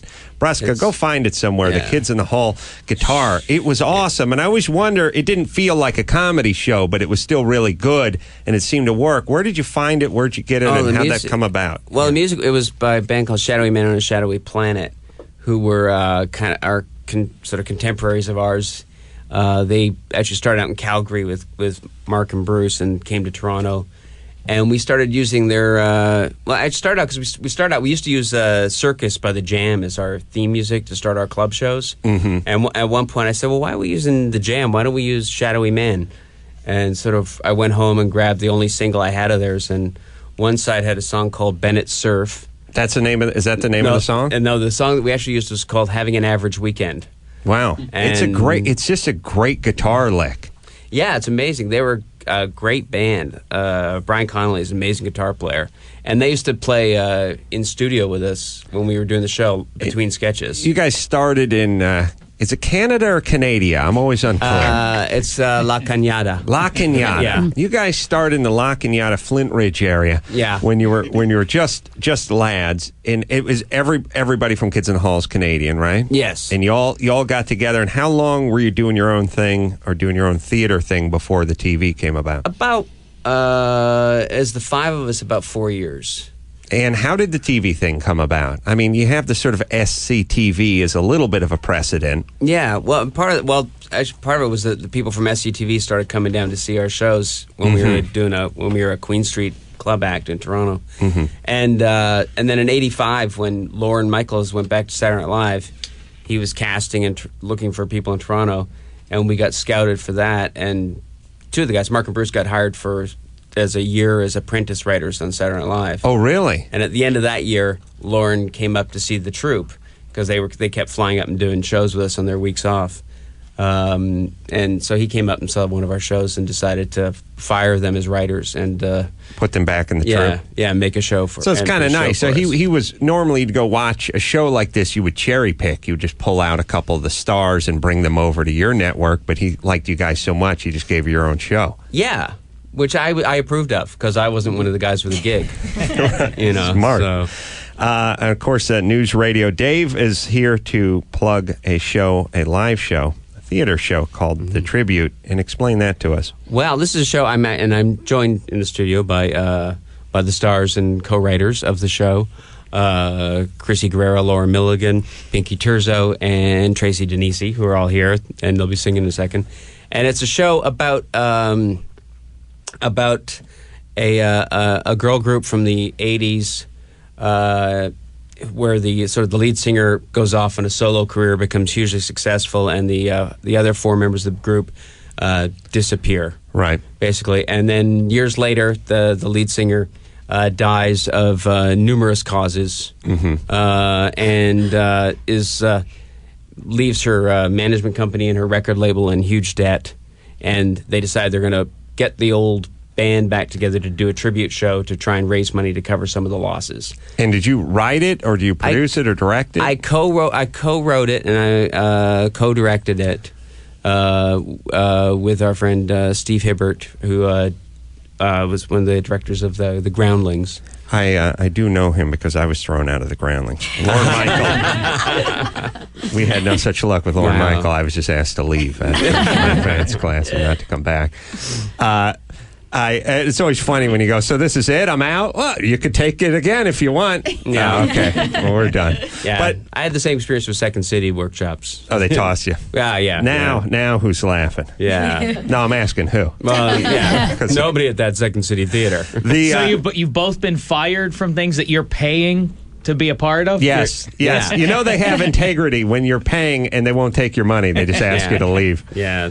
It was funny for me, year after having my life for many years surrounding around wanting to be a groundling and then asked to leave after about 4 or 5 years and never making it to the show. It's like the equivalent to going through Little League and high school ball and making it up to like AAA and then never making it to the game. But it was funny about 4 or 5 years later, I had made it. I was having success. I guess we were doing the Man Show and Loveline on MTV, and they called me back to host their night at the Groundlings or whatever they were doing.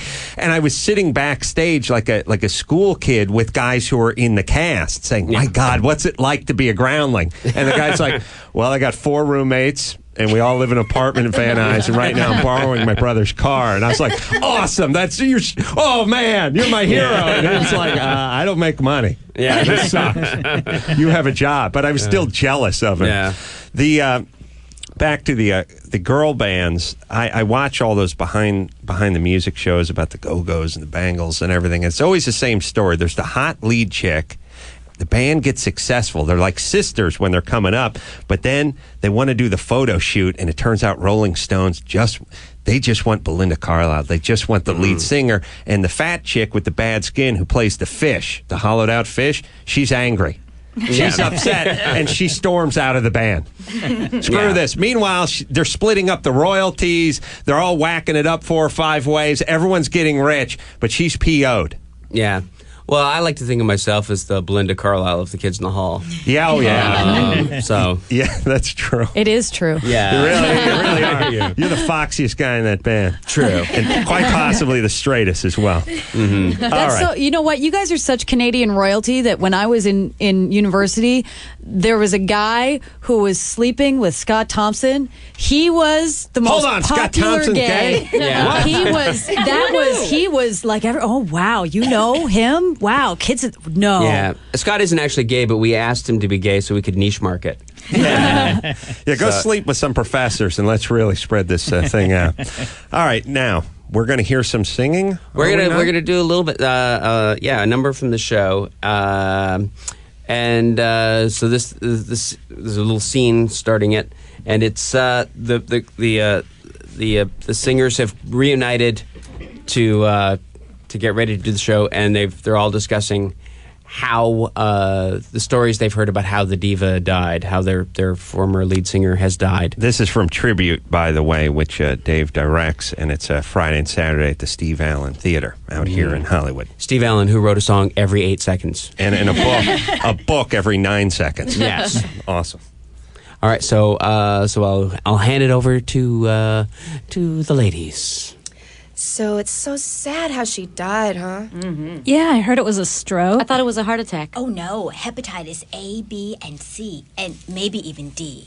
No, now, see, I heard it was a car accident. She was giving a hand job to a sick of Mulholland. No. She drowned while freebasing in a drive-through car wash with the windows down.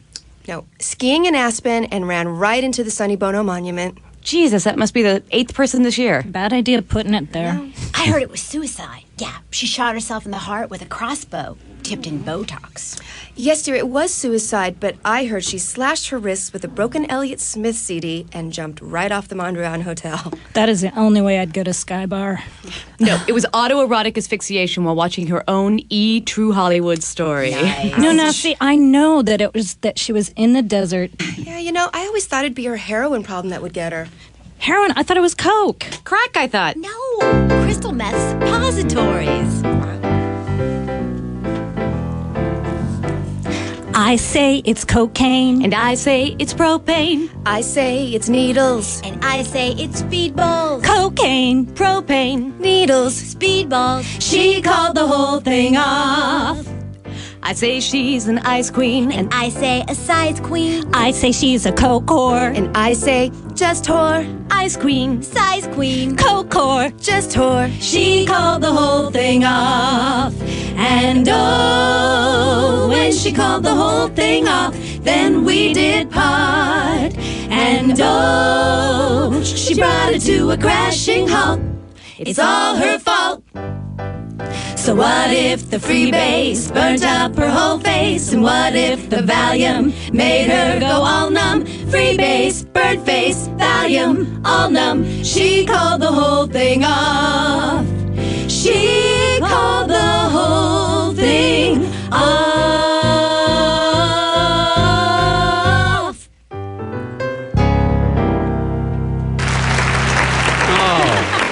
Awesome.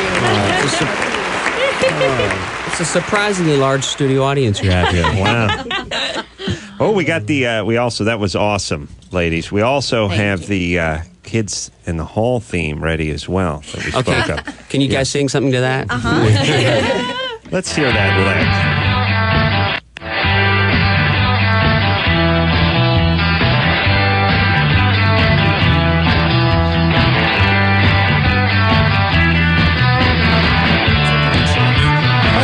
The guitar, I would just stay at home and do it. I would just do this. He's like Connolly is, it's called the king of the whammy bar.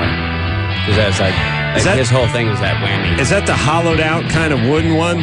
On that number, I think so. I think that was, I think he was playing a Gibson hollow body. I would base every song on which guitar looked the coolest when I was playing it. Yeah. I would never want to play one of those weird. Once in a while you see the guy who plays the bass. bass. At what age did you decide the flying V wasn't cool? I was 38 and a half, 39, almost 39. It's about 39, 39th birthday, as I recall. Yeah, I would play the coolest looking guitar. It wouldn't matter what it sounded like or how it fit into the song. Dave Foley is here. We will take ourselves a little break. We'll play a little, I'm not sure what we're going to play with Dave Foley. Possibly a little game called Nothing. He's going to hang in, and ladies, nice job. We'll be right back after this.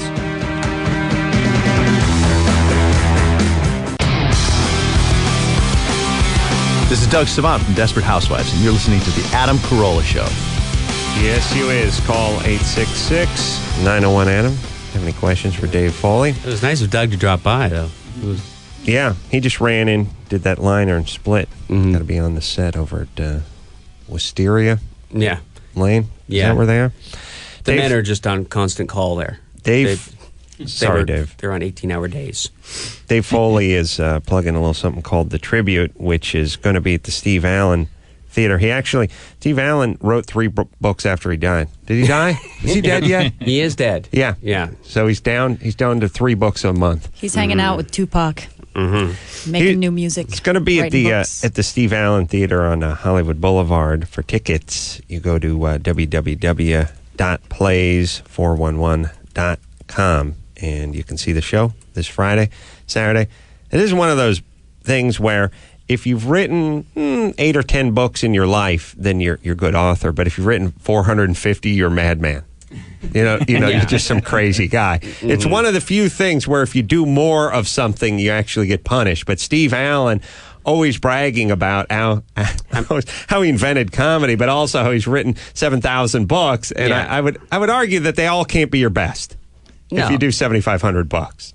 Yeah. Same with songs. A lot of them are only one word a page. Oh, really? I didn't know that. Yeah, they're like flip books. But multi-syllable words, right? Oh, yeah. Oh, okay. Yeah.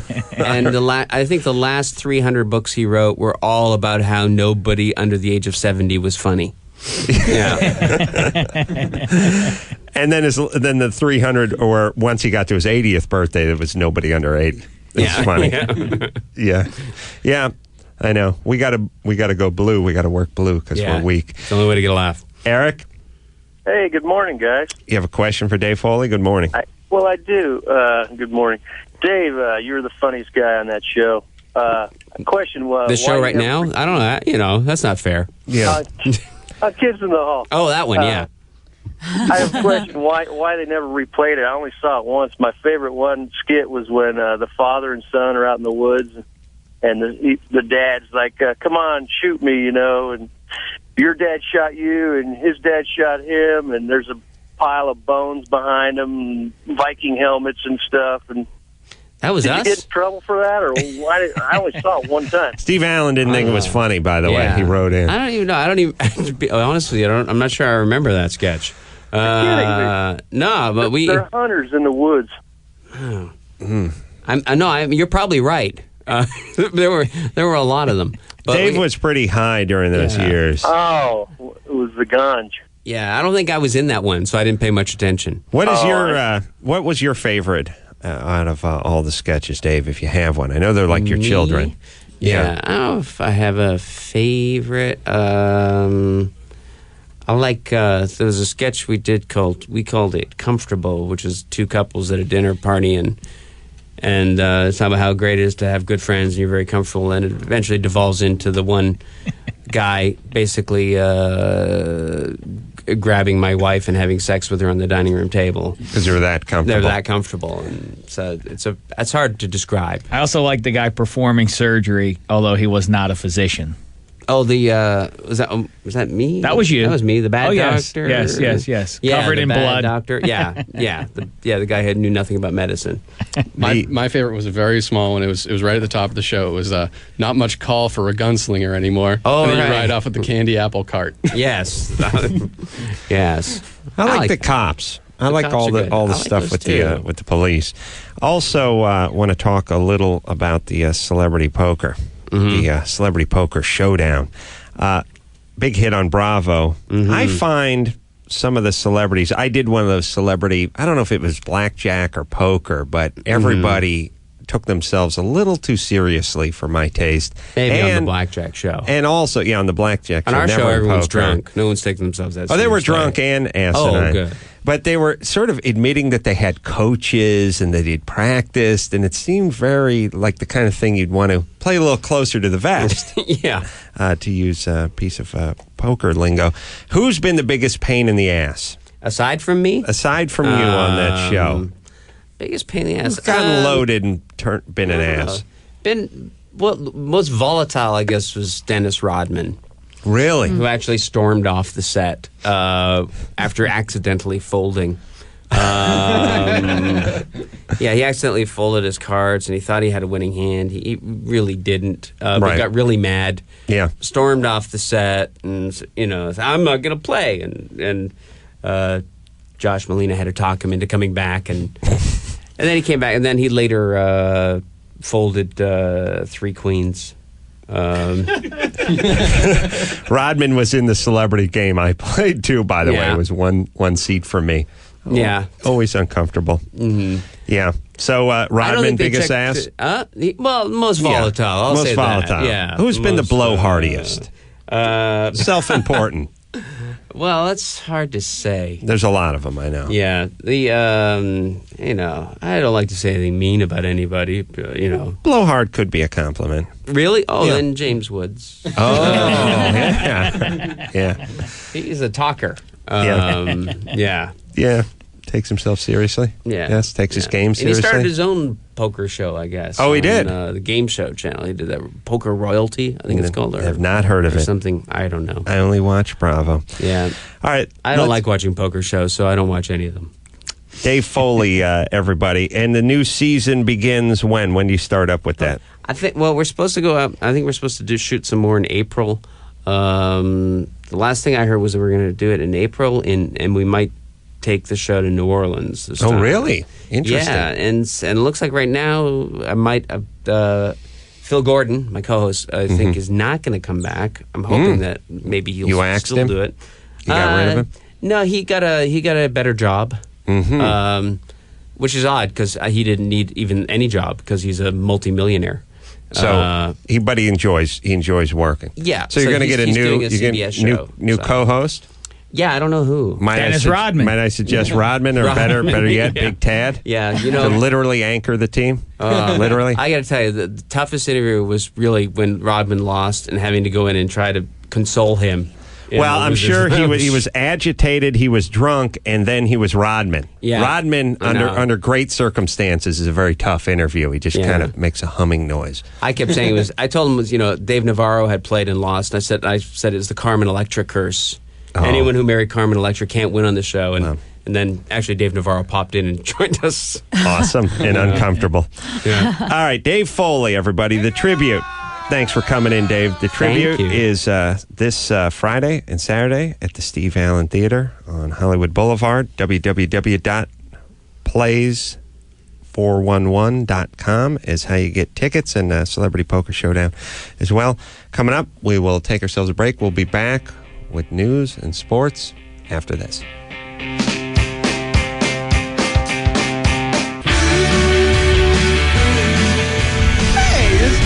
Adam Carolla Show. I'm drunk. Call Adam Carolla now at 866-901-ADAM. Yes. Thank you. 866-901-ADAM. A little bit later in the show, we have Deaf Frat Guy coming in. I don't know if you guys are familiar with this guy. He's hearing impaired. He's not deaf, and he's a fraternity over at the Sammy House at SC, I believe. We brought him in here. He's going to read the Colin Farrell sex tape. He's going to do a little reenactment of the transcript of the Colin Farrell sex tape with the beautiful Rachel Perry. But before that, it's time for the beautiful Rachel Perry to do her news. If he's deaf, hearing impaired. is he going to hear me? Hearing impaired. How will he know? He can hear colors. That's all. Oh. Just light and colors, but he can't hear shapes. In black and white? No, I'm he not can sure. hear the... Okay. He can hear shapes, but not... Yeah. Yeah. He can hear light. Okay.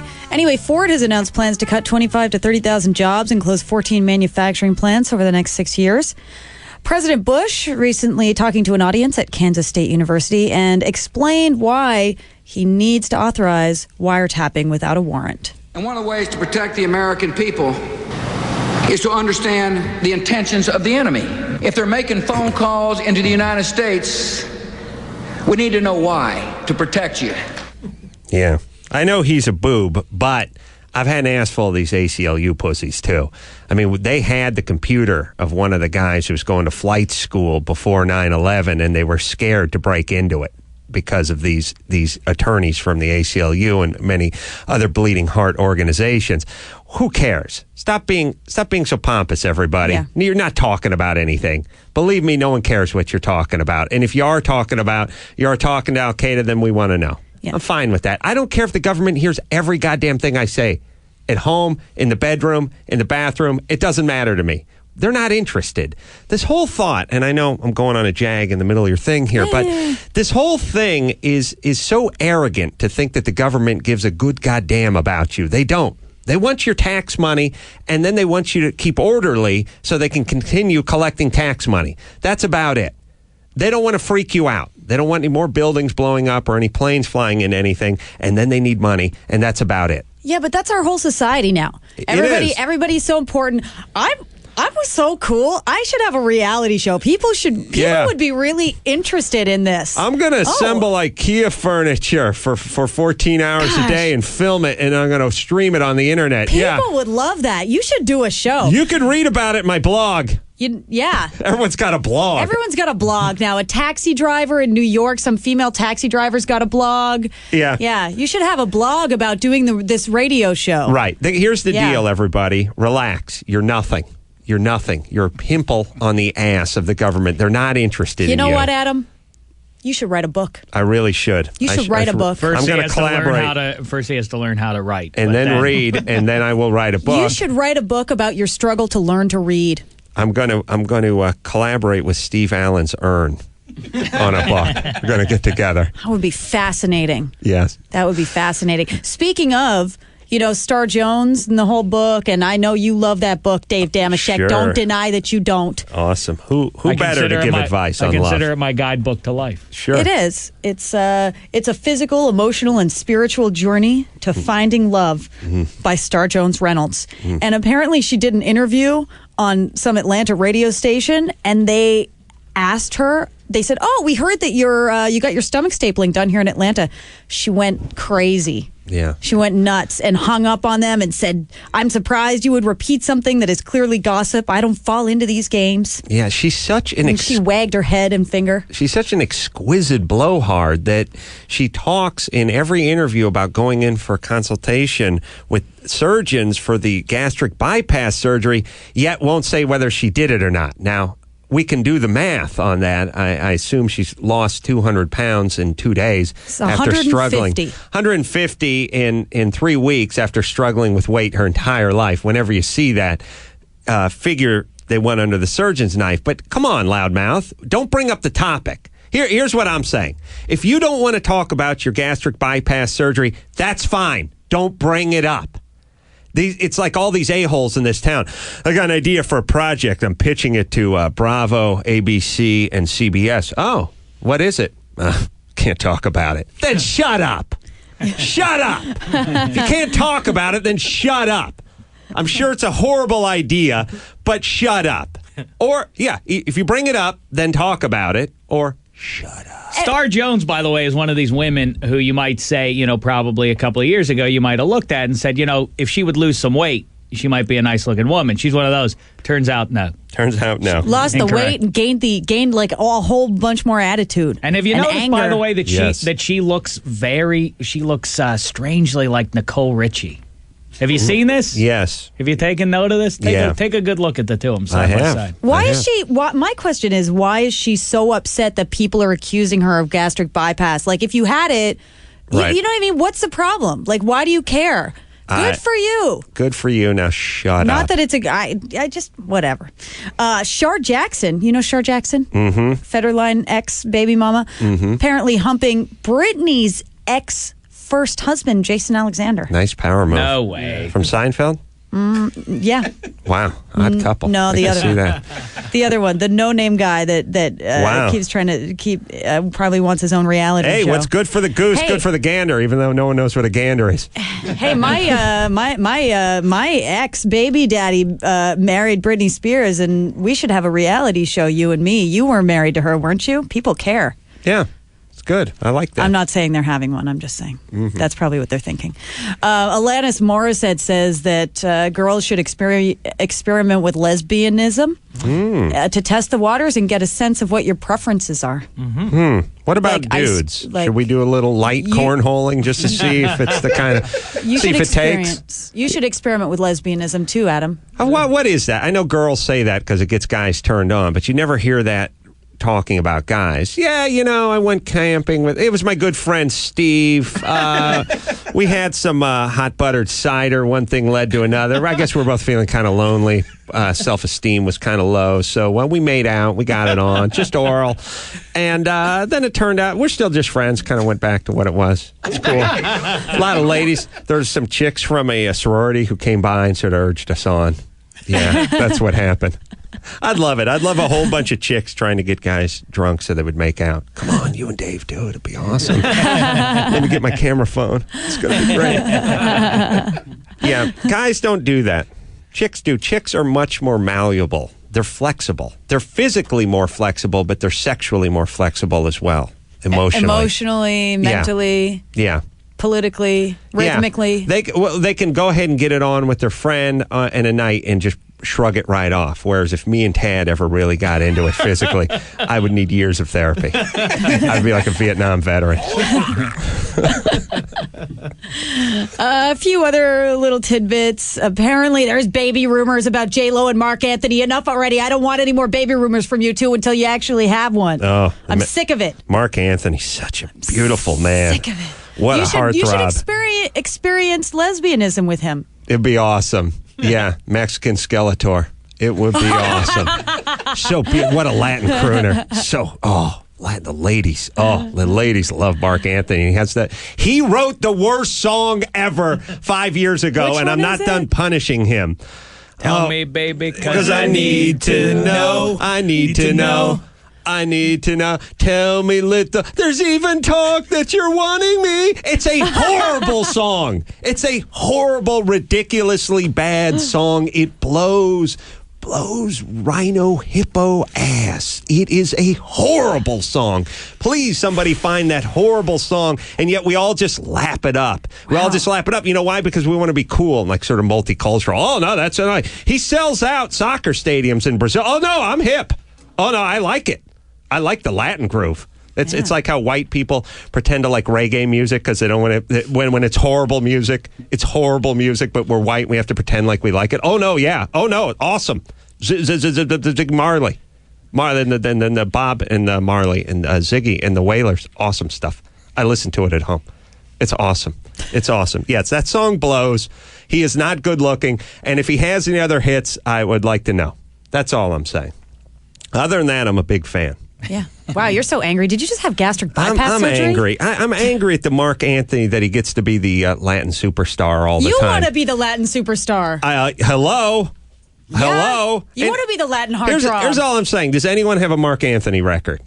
Anybody? No. Has anyone heard anyone walk into anyone's house and heard him pumping the Mark Anthony or gotten anyone's car? Yeah, Mark Anthony, because that's awesome stuff. You heard him? Oh, I'm going to go check out Mark Anthony. Does anyone know? I have this feeling that nobody likes these guys, but everyone thinks other people like them, so they don't want to say anything. Find somebody that likes Mark Anthony that's over 15. Please. Here. Please. Thank you. I'm going to end on an up note for now. Evangeline Lilly and Dominic Monaghan from Lost, The Hobbit, and The Hot Girl. Angry about that. Apparently engaged. Oh, now I'm really angry. Got engaged. Actors should not get engaged on the set of the show that they're on, as far as I'm concerned. Is that what they did? That's what I hear. That's all I'm saying. Not cool. Take her to a hotel or something. Please, yes. Yeah. Yes. Who cares if you're in Hawaii? I know it's romantic. That's Take right. her somewhere else. Anyway, I'm Rachel Perry, and that's the news for now. It's time for Dave Damashek's number one sports. Number one sports. Do it, Dave. NBA last night. LA's number one pro team, the Clippers, rally from 19 down to beat the Golden State Warriors. Just 3 back of the Phoenix Suns now. College ball, 7th-ranked Gonzaga wins behind ugly Larry Bird, Brendan Morrison's 41. NHL, Kings beat the Mighty Ducks in the battle for Southern California. Hockey supremacy, overtime shootout. And the Phoenix Coyotes lose at the Dallas Stars. NFL, Buffalo Bills have hired Dick Duran as their new head coach. The Houston Texans have hired Gary Kubiak to be theirs. Now, back to this, what we've been talking about the last couple of days. The big story, Seattle, Steelers, Super Bowl 40, 12 days away. And just to take one last look back at Sunday's action, are you familiar with the all-pro left tackle of the Seahawks, Walter Jones? I'm sure the football fans are. Sure. And let me tell you something. I've enjoyed watching him play many times, but man, oh man, is this man among man excited about the Super Bowl, man? Listen to this, man. Sean's a tough guy, man. Well, no matter what people say, man, he's a heck of a running back. You can't judge his toughness, because he didn't put the numbers up, man.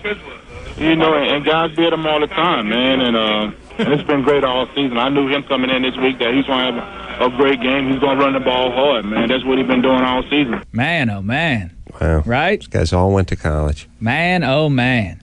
Yeah.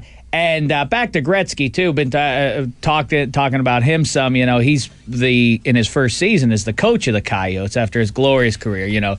Canadian royalty. Maybe the greatest star in the history of that entire nation. Mm-hmm. And he's doing all right. Head above water. Game above 500. And here he is talking a little bit about how things are going for him as a head coach now. I'm getting there, man. I'm getting there, but I'm still gonna tell y'all I'm not. You know what I'm saying? I'm just trying to, man, just be professional about it and come work hard every night, man, and do all I can to put my team in the best position to get a win. It's funny. Gretzky. He was never a big man in stature, but he sounds bigger on audio tape. Sounds like a that's bigger funny man you than say he that. is. Yeah, like, it's if he like a picked up deep- the phone, you wouldn't want to mess with him.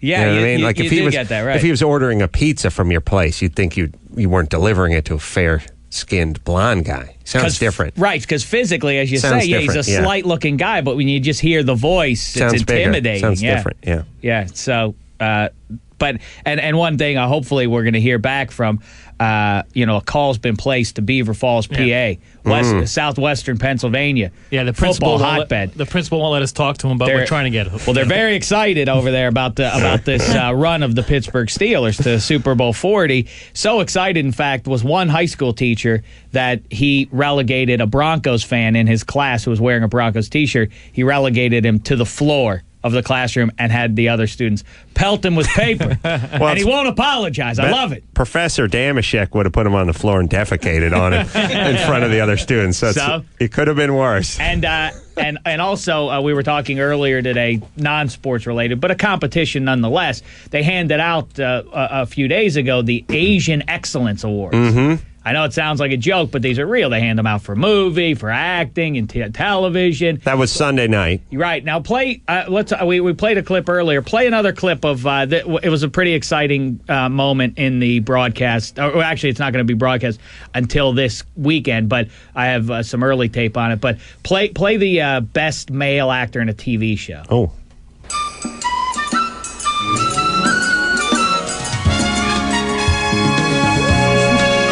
Ching chong, ching chong, ching chong, chong chong, ching chong, ching chong, ching chong, ching chong.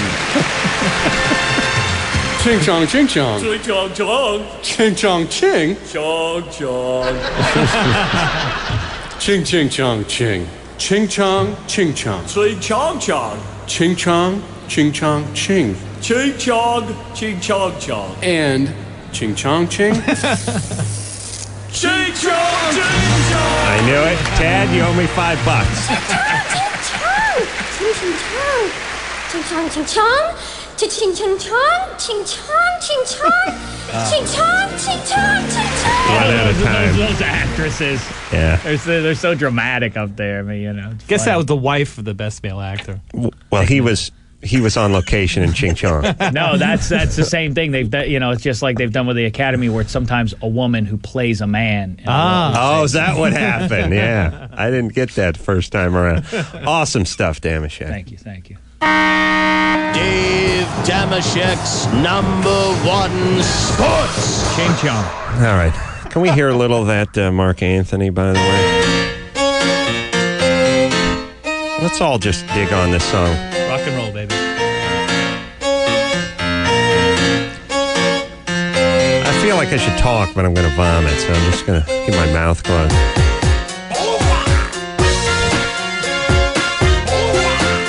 Oh, yeah, I'm hip. No, I'm down. No, I love the Latin flavor. This is awesome. I listen to it at home. I listen to it at sleep, and when I'm asleep, in the shower, everywhere. Yeah. Ching chong, ching chong, ching chong, ching chong. Yeah. Who likes this? Find me the fool that likes this song. And it just keeps going. Come on, baby. Did somebody bring more pies? What? I just saw. That's Oswald. Wow. Thanks, Ozzy. All right, this is Ozzy's favorite song. So, who listens to this? You're Latin. Sort of. Just listen. And they say it 2,000 times in the song. All right, now turn that down. How does this work? How does this song get to #1 or crack the top 10? Or how does it go? Who listens to this? Who? I defy you. Who? And then, if this is his only song and it sucks, how does he get to be an international superstar? He's so good looking. So handsome. Handsome. All right. Gets to hump J-Lo, make millions of dollars. Was like dating the Queen of Puerto Rico last time. Dumped her, humped on J-Lo. What a life. Oh, my God. All right. Wait a minute. Samson? Yes, sir. Carolla. You drove Mark Anthony once? Yeah, I drove Mark Anthony about 2 years ago in Miami, Adam. And this guy is the biggest, can I say a-hole on the air? Yes. Yeah. Why? What did he do? He was bossing me around. He told me that his bodyguard actually said I wasn't allowed to look at him. No. Yeah. Says if you have any questions at all about driving or anything, direct them to me. Do not look and don't speak to Mr. Anthony. Yeah. And then he has me drive him over to the Delano Hotel, on South Beach. Sure. And he wants me to go inside with the security and ask them to close down the pool for an hour so he can swim by himself. Well, he's an international superstar. I mean, you heard the quality of his music. I just want to know. I want to know whether it's Nicole Richie, whether it's Mark Anthony. Who is making these people celebrities and superstars? How does this work? Perhaps someone could call in. Anyone who has a Mark Anthony record and extol the virtues of this Anthony. Maybe character. there's something we don't know. Because to me, whether you're a chick who's a good solid 6.5, maybe a 7, would have been the 88th best looking chick in my high school, and that's just in one class, not the entire school. That would just be out of the juniors.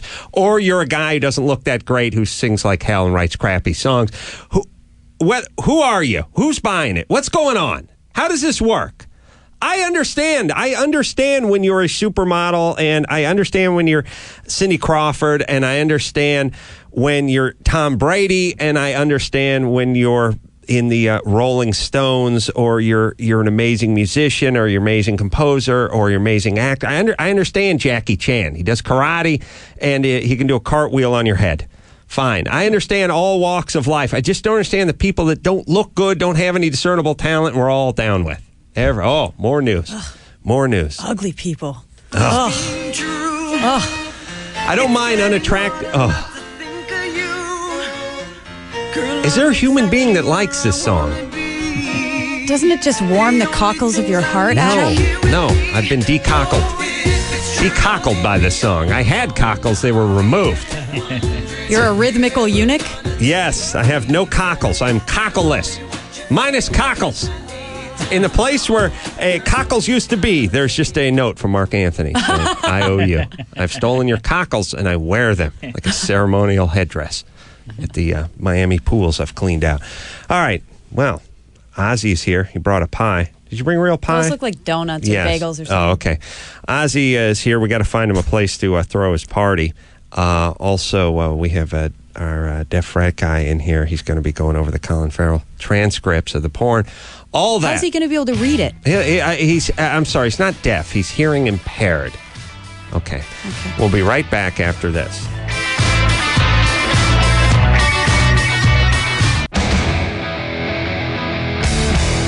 You're listening to the Adam Carolla Show. Call Adam now at 866-901-ADM.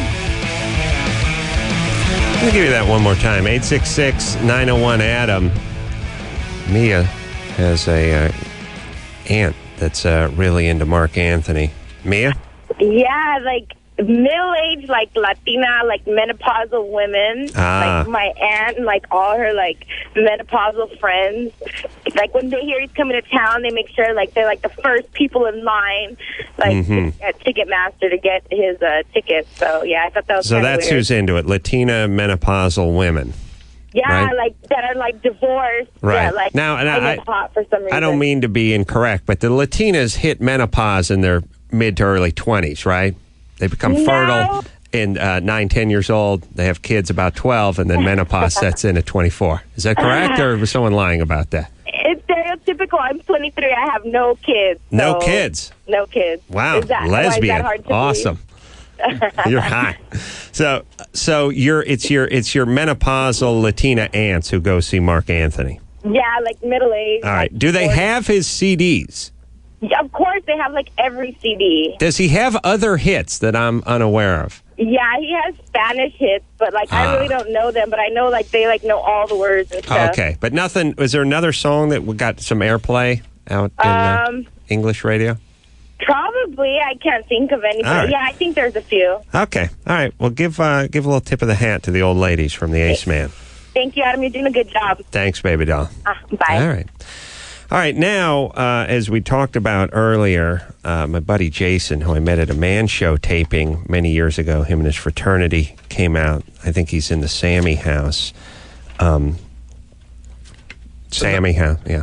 No, it's the teak house. Yeah, but can I just say, Adam, you have to look at him. He's a lip reader, so you have to look at him when you talk. I'm sorry, I forgot, Jason.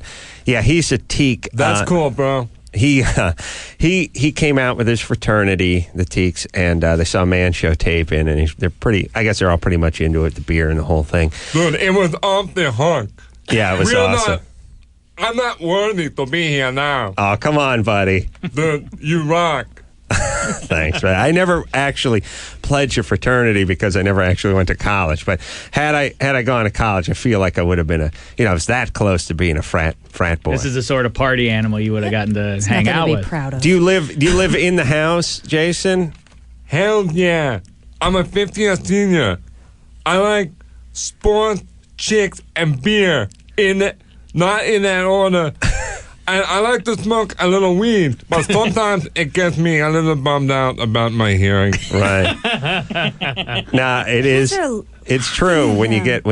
Well, no, I think when you think. Rude. Well, when you get high, you sort of turn on yourself a little bit. You sort of become introspective, and I could see that booze probably being a better drug for you. Also, what's your major?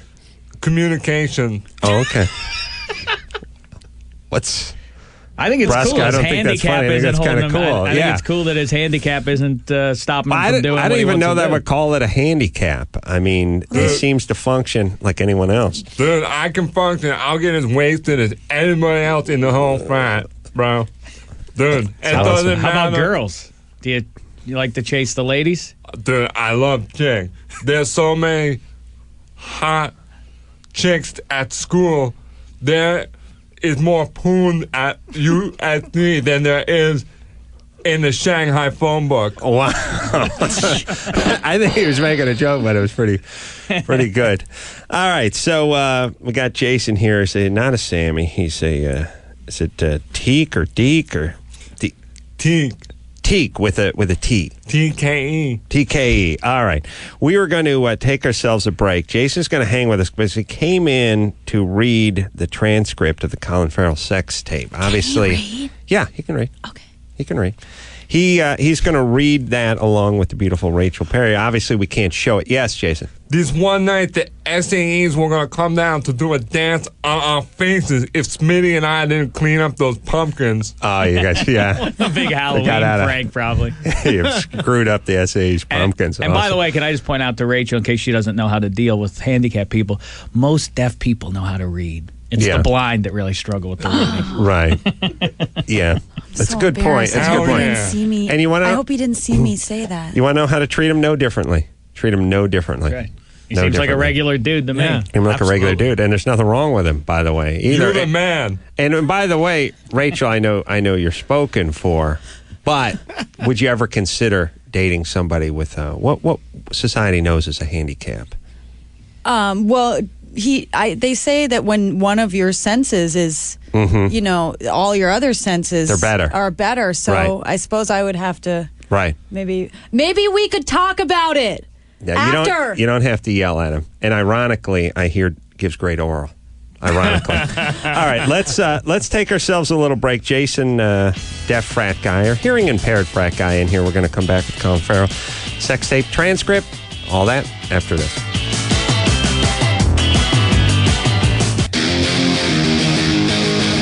This is Kevin Nealon, and you're listening to the Adam Carolla Show. Probably in your car, stuck in traffic. Too bad. Phone number, 866-901-ADAM. Remember, I got my right-hand man, Oswaldo, who is into Mark Anthony quite a bit.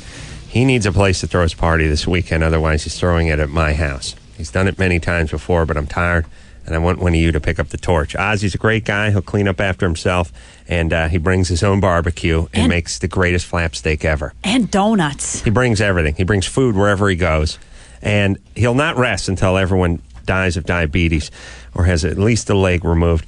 But Ozzy's a great house guest, and he's a great. Just let him throw his party at your house. Call in if you have a decent house. You're somewhere in the L.A. area and you have a yard. That's all you need. Now, when we left off, we had Jason, my good buddy, the deaf frat guy. Jason, good to see you again. Dude, you're the man. You rock. Thanks, buddy. I met Jason over at the Man Show about 5, maybe 6 years ago. Him and his whole fraternity, the Sammys, came out. Yeah. No, dude. Right. I give him a little ribbing because they're sort of arch rivals. Tau Kappa Epsilon, bro. Get it through your head, dude. Yeah, I know. They're not into the Sammys over there, so I make a little fun of them. Maybe the Teak House could host Ozzy's party. What about that? That would be cool. Awesome. Dude, you're a freak. You're just breaking my ball. It's true. We are. Anyway, him and his Teak buddies came out. The whole house came out. He's a fifth-year student, senior over there, right? What's major? Communications major. And they all came out. They enjoyed the thing, and of course we talked to them after the show and made friends with Jason, and we thought it'd be fun to have him on the show. Dude, you were wasted that night, bro. I know. We drink after the show. We got you wasted, dude. You were not ready to party Teak style. Yeah, it's just a delivery it's funny. It must be a great, exciting time to be at SC, especially the last few years with the football team and the Rose Bowl and all the pageantry. It's awesome. Did you get in on that? Dude, what we say is, if you remember the Rose Bowl, you weren't there. All right, because you were wasted. We started getting wasted early, dude. But awesome. It was off the hook this year. Yeah, no, it's big. It sounded like you were going to say something after that. It's awesome. Yeah, I mean, a little disappointing at the end, but still some great years of football over there at SC. Have you been to every game? Dude, it's so great to be here. Yeah, that's awesome. All right, so we have what we did is we took the Colin Farrell sex tape, which I've not seen, but thank Christ he's having sex with a playmate, right? Is he having sex with a playmate? Yeah. Yeah, good. No, I only say that. I don't say that in jest. I mean, these guys, they're on underage people. They're on folks that are pedestrians. You know, they're not. That's all. You don't want to see it. I would like to see a playmate making sweet love to Colin Farrell. Obviously, we can't show it to you over the radio, but what we did is we got it. Yes, Jason. Colin Farrell, there's this dude, Bronco, in the house, and he says his cousin was in a threesome with Colin Farrell. Oh, really? Yeah. Wow. I had to talk to him. He said Colin Farrell's really cool and loves to party. Do you have a girl over there? Are you dating? Well, we say why buy the keg when the beer is free. Right. I am sort of seeing someone now. Her name is Ashley, but it's not Ashley they tried out who looks like Misha Barton. It's Ashley, the one with the shaved privates. Oh, yeah. I know her.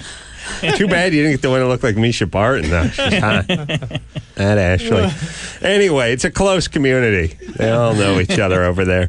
So, Teak frat boy Jason is in studio, and he is going to read the part of Colin Farrell where the beautiful Rachel Perry is going to read the transcript of The Playmate. Yes? You guys got this pared down, Rachel? Do I have to look at him? Hell no. You're good. Hell yeah.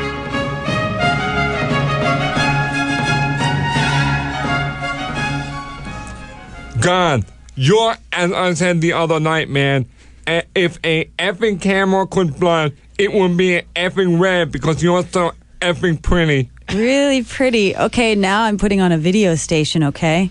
What are you watching, man? I'm trying to change the channel. Put it on some porn for us. You want some porn? I effing live on porn. What are you talking about? You so sexy. You are so effing sexy. Where's the zoom on this effing piece of ass? You effing gorgeous. Baby, you're so effing beautiful, man. Let me get inside you. So he's working, he's working, sorry to interrupt, but he's working the video camera at this point. She's just nude. I've not seen the tape. She's just naked. He's working the camera at this point, I gather. Mm-hmm. Okay. Get over here on the couch. You want me on the couch? This is for you, my baby. I have to take it in me. My princess. He's a crooner, this guy. Colin Farrell, sweet talking to ladies. Oh, God, yeah, baby. This is some of the shabbiest effing photography in the history of effing porn. There he is. Oh, my God. Oh, my God. Here you are. Oh, my God. Oh, my God. Holy F, man. Breakfast, lunch, and effing dinner right here. I'm not even effing joking. I just want to lick this dry. I'm getting horny. I don't know about you guys. Seriously. I have a semi right now. Now, that wasn't in the script, right? No. Okay, it's off script. Wow, it's off page.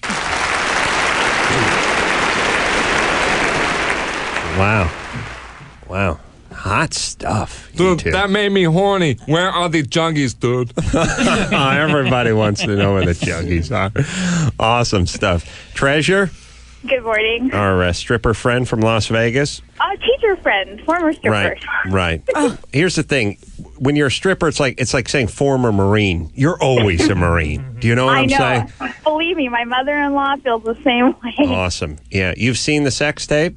I have. Mm-hmm. Was it good? Well, Colin is impressive. Is he? He gives me a whole new appreciation for the Irish. I had no idea. Really? I mean, he's endowed.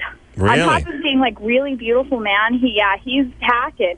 My friends and I couldn't believe it because like Dave Coulier. Big shillelagh between his legs. Yeah. Here's the thing, too. I really do think there's no coincidence that every guy that magically comes out with a sex tape is hung like a black rhino. Obviously. You think there's a correlation? Yeah, when you're hung like a corn nut, you don't bust out the camera. No. You know what I mean? Beautiful. Yeah. He's just, he's enormous. He's beautiful. Yeah. What do you We were say? like- Hold on. Hey, have you heard our frat boy, Jason? I have. Sounds hot, doesn't he? Yeah, you know what? Colin Farrell may be well hung, but dude, there's no way he's better hung than Moose. That dude has like a fire extinguisher between his legs. Is he one of your frat? Is he your frat brother? Yeah, Moose. He's actually just pledging now. Oh, he's pledging, but he's not in the house. He's going to live in the house. Because have you been at Teak for five years now? Yeah, I'm like elder statesman. Awesome. Do you have one of those frat nicknames? Yeah, you must have. Yeah, you must have one. Like they all, Moose or Gerbil or I mean, I've seen the movies. Mine's Maverick, but with a Q at the end. Awesome. All right, Maverick. Good stuff. Good work, Maverick. We should just call him that from now on, right? Yeah, Be one of nice the job. guys. Yeah. I'll be Goose. You be Maverick. AKA Jason Teak from USC. Thanks a lot for coming in. That was awesome stuff. You rock. I'm not worthy, dude. Oh, thanks, buddy. Are you a fan of Adams from the Man Show days? Oh, from the Man Show. The fraternity. Junkies, getting wasted, beer. I love the whole package. I wasn't sure if he listened to you on Loveline and how that worked, if that was... I think it was definitely more Man Show days, okay. yeah. Thanks for coming in, Maverick. We appreciate it. We'll bring you back when we have some more transcripts to read. Anytime, bro. All right, Ozzy, my faithful sidekick, Carpenter Ozzy's going to be in here because we have to find him a house to throw his party on Saturday. It's his 47th birthday party. He wants to throw it at my house. We're not going to do it. So... if you have a home and you're in the L.A. area and you like barbecue and you like Nicaraguans, call in and we'll put you on. All right? All that after this.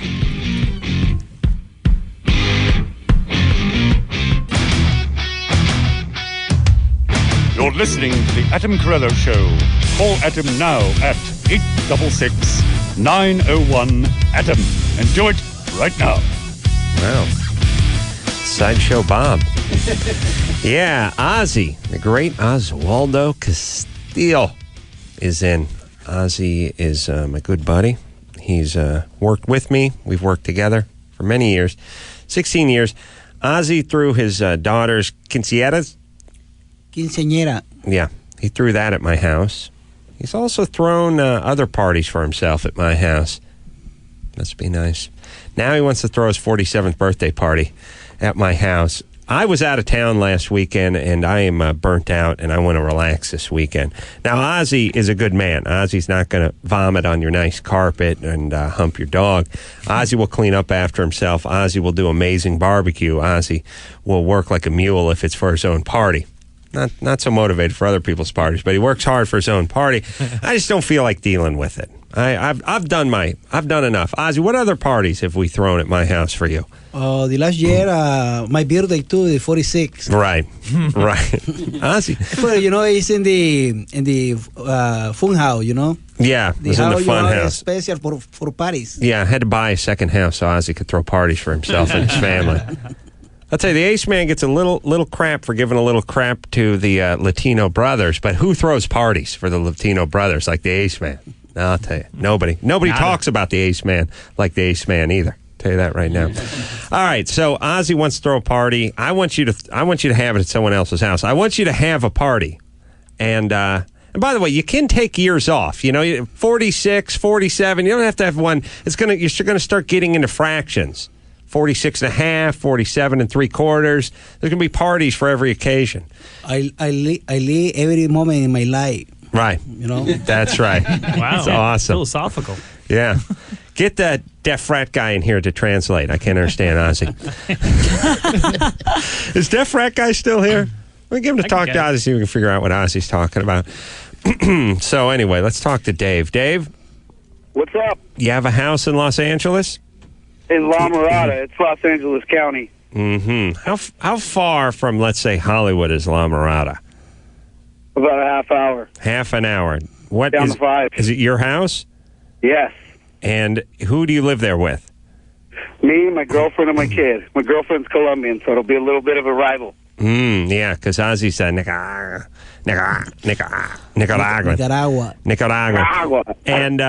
And you'll be willing to have him throw a party there on Saturday?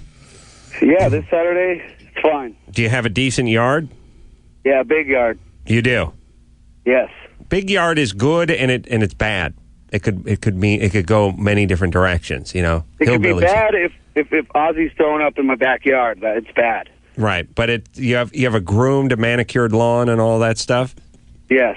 All right, we'll put you on hold because we have to get more details. I'd still like to find someone a little closer to the center of town. Let's talk to Roberto. Roberto? Yo. You have a house for Oswaldo to throw his party at? Yep. Where do you live? In Huntington Park.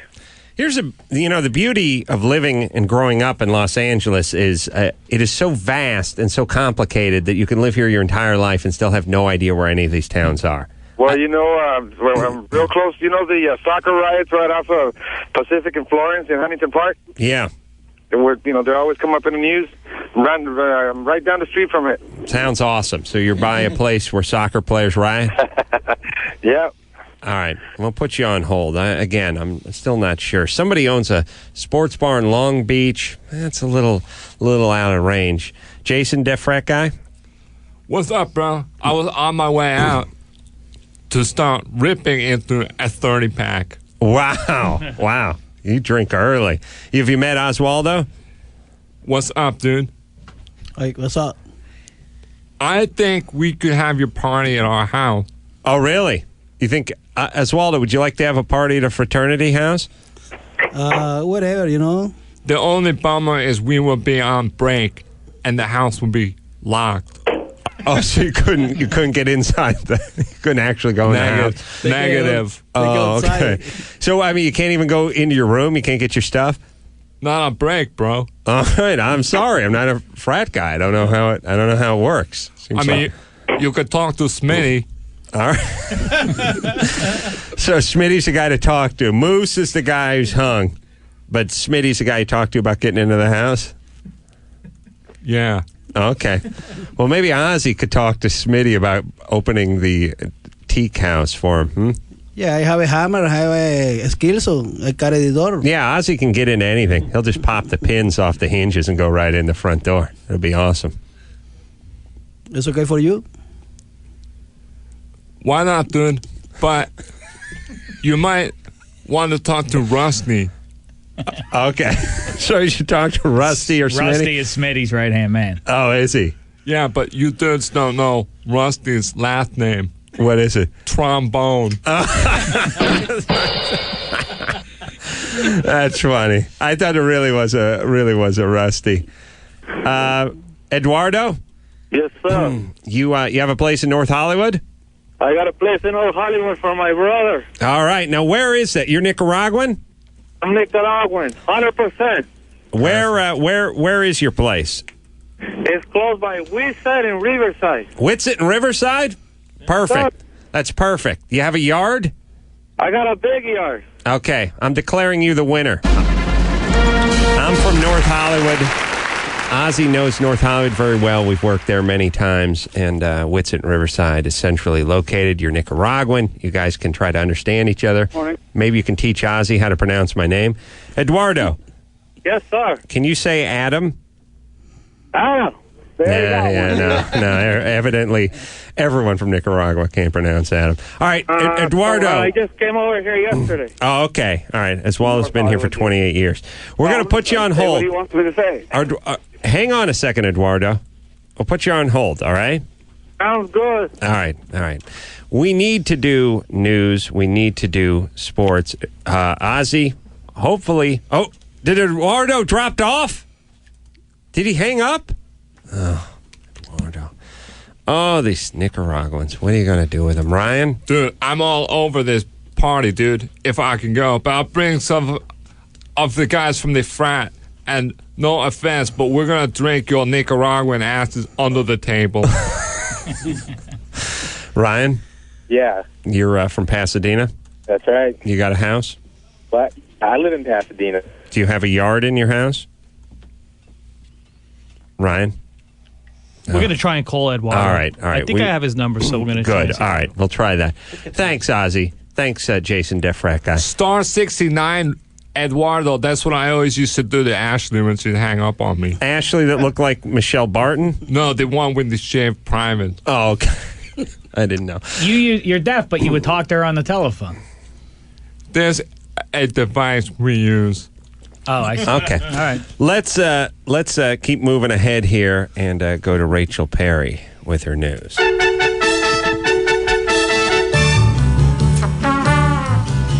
Hey, looks like all 10 Republicans on the Senate Judiciary Committee are going to vote for Samuel Alito, and the 8 Democrats are probably not. Shocker. No confirmation on that yet. George Bush was speaking yesterday at Kansas University. Was somebody there? Mine. Oh. Hey, man, what's going on? This is the news. You got some news? All right. Oh, now there's somebody else who's on the line. All right, I just put him on hold. How dare you interrupt me? Sorry. This is important stuff right Sorry, here. Your Highness. Thank you. I prefer princess. Princess, your As princess. Colin Farrell would have referred to me. Yes, so hot. So effing hot. As I was saying, George Bush talking at a Kansas University yesterday, wiretapping among the many important topics being discussed by the president, as well as the native Texans' experience as a rancher. You're a rancher. A lot of us here in Kansas are ranchers. I was just wanting to get your opinion on Brokeback Mountain, if you'd seen it yet. You would love it. You should check it out. I hadn't seen it. There's a shocker. I'll be glad to talk about ranching, but I haven't seen the movie. I've heard about it. I hope you go, I hope you go back to the ranch and the farm, is what I was about to say. I hadn't seen it. Is he supporting gay? But he hasn't seen it. Was that an endorsement for homosexuality from the president? It wasn't an endorsement for anything. It was nothing. Is there a president or just even someone running for president? Would it be possible that we get someone of an average intelligence or average wit or able to speak off the cuff in what you would just consider an average standard? What is it with politicians and dignitaries where their life is basically about just stumping, just going from place to place and delivering speeches, and they're well below average in my estimation at any kind of public speaking? Obviously he reads the bulletproof teleprompter thing the sneeze guard at the salad bar pretty good. But the second you ask him a question, it is just a glassy-eyed, drunken deer in the xenon headlights of life. I wonder if you're not familiar with the governor of California. Let me remind you of some of his work. Dylan, you son of a bitch. What's the matter? The CIA got you pushing too many pencils? Now that's articulate. That's awesome. That's charisma. Yeah. That's everything. Sense of humor. You got it all. Yeah. And wouldn't everyone be blown away if we just had somebody up there and they actually just fired back a quick zinger? I mean, even if it was a good solid 4 or 5, just came back with something. It'd be awesome. This is the point in Ask Kiss Rodeo where I suggest you run for the presidency. Done and done, sweetie. I mean, princess. I mean, Your Highness. Thank I mean, you. you're so effing hot. So hot. Okay. Yeah. I'm going to change the channel. Yeah. Hot. So hot. What is that thing? Guys need to shut up in the bedroom. Is that talk doesn't I like a help. little chatter. Yeah, you're so effing hot is nice, but here's the problem. It's like when you get a boner, you tend to repeat yourself. It's like when you get angry and you're driving and somebody cuts you off and you run out of stuff. Hey, you effing effer, the F off. You have nothing all of a sudden. Just keep. And when you have a boner, it's the same thing. You so effing hot, hot. I mean, so effing. So, F off, dude. F my effer. F you. Yeah, you run out of stuff. It's like you're caught off guard. Maybe that's the president's problem. Maybe he always has a boner. Maybe George W. Bush, and I approve this message. Nice. Apparently, Amy Fisher, Joey Buttafuoco, and Mary Jo Buttafuoco are signing up for a TV reunion. Awesome. Yeah, that'll be interesting. Yeah, they call the reunion as if they worked on a sitcom for many years together. Last time they met, she got shot in the face, right? I mean, reunion from where they met on the porch in New Jersey in 1979, that reunion from that? Yeah. Okay, awesome. Yeah, speaking of reunions, I'd heard yesterday that there was supposed to be some Friends reunion happening. They were going to do like 1 hour special or something, few of them. And yeah. Then I read today, not happening. Well, maybe when Aniston learns to love again, they can do that. But until then, I got one more for you. Mm-hmm. A week ago, a wealthy man disappeared in Buenos Aires, Argentina, and his wife reported him kidnapped. Thankfully, they found him because that's the sort of place you go missing, and it's just dangerous. He'd been at a brothel with 2 hookers for a week. Yeah. See, they're go. cheap there, so you can hang out for a while. Here, they're expensive. You know what I mean? Yeah. You gotta keep it moving. Yeah. You get in like 2, you're so effing hots, and then it's time to leave. But in Argentina, they're like $12 a day, so you can get lost in there for weeks. You are a smelly pirate hooker. True. I'm Rachel Perry, and that's the news for now. It's time for Dave Damashek's #1 sports. #1 sports. Do it, Dave. LA's favorite NBA team last night, the Clippers, rally from 19 down to beat the Warriors. They're now just 3 back of first-place Phoenix, and they are a game and a half ahead of that other team, the Lakers. NHL, Kings beat the Mighty Ducks in an overtime shootout, and Gretzky's fellas, the Coyotes, lose at Dallas. NFL, Buffalo Bills named Dick Duran their new head coach. Houston Texans have hired Gary Kubiak to be theirs. Now, yesterday I was on Cloud 9, of course, with the Steelers advancing to the Super Bowl and to play the Seahawks. Today I come to you with a heavy heart. Oh, no. Oh. It was such a grand time to be a Pittsburgh sports fan. But I'm sad to report that I've just received news. 66, Mario Lemieux, the game's greatest star, is retiring again. Wow. It's over. Wow. Talk about Bravo, 66. A job well done. Better done than it's ever been done before. They say the great one, some say is the best. Gretzky may be the great one, but Lemieux is the best. Yeah. Now, Gretzky has gone on to become the head coach of the Phoenix Coyotes, as I mentioned. He's had middling success so far, and here he is on how the coaching deal's going so far for him. I'm getting there, man. I'm getting there, but I'm still going to tell y'all I'm not. You know what I'm saying? I'm just trying to, man, just be professional about it and come work hard every night, man. And do all I can to put my team in the best position to get a win. I don't. You know what? I don't have the stomach right now to talk Gretzky. Well, I blame the name of the team, the Coyotes, for a hockey team.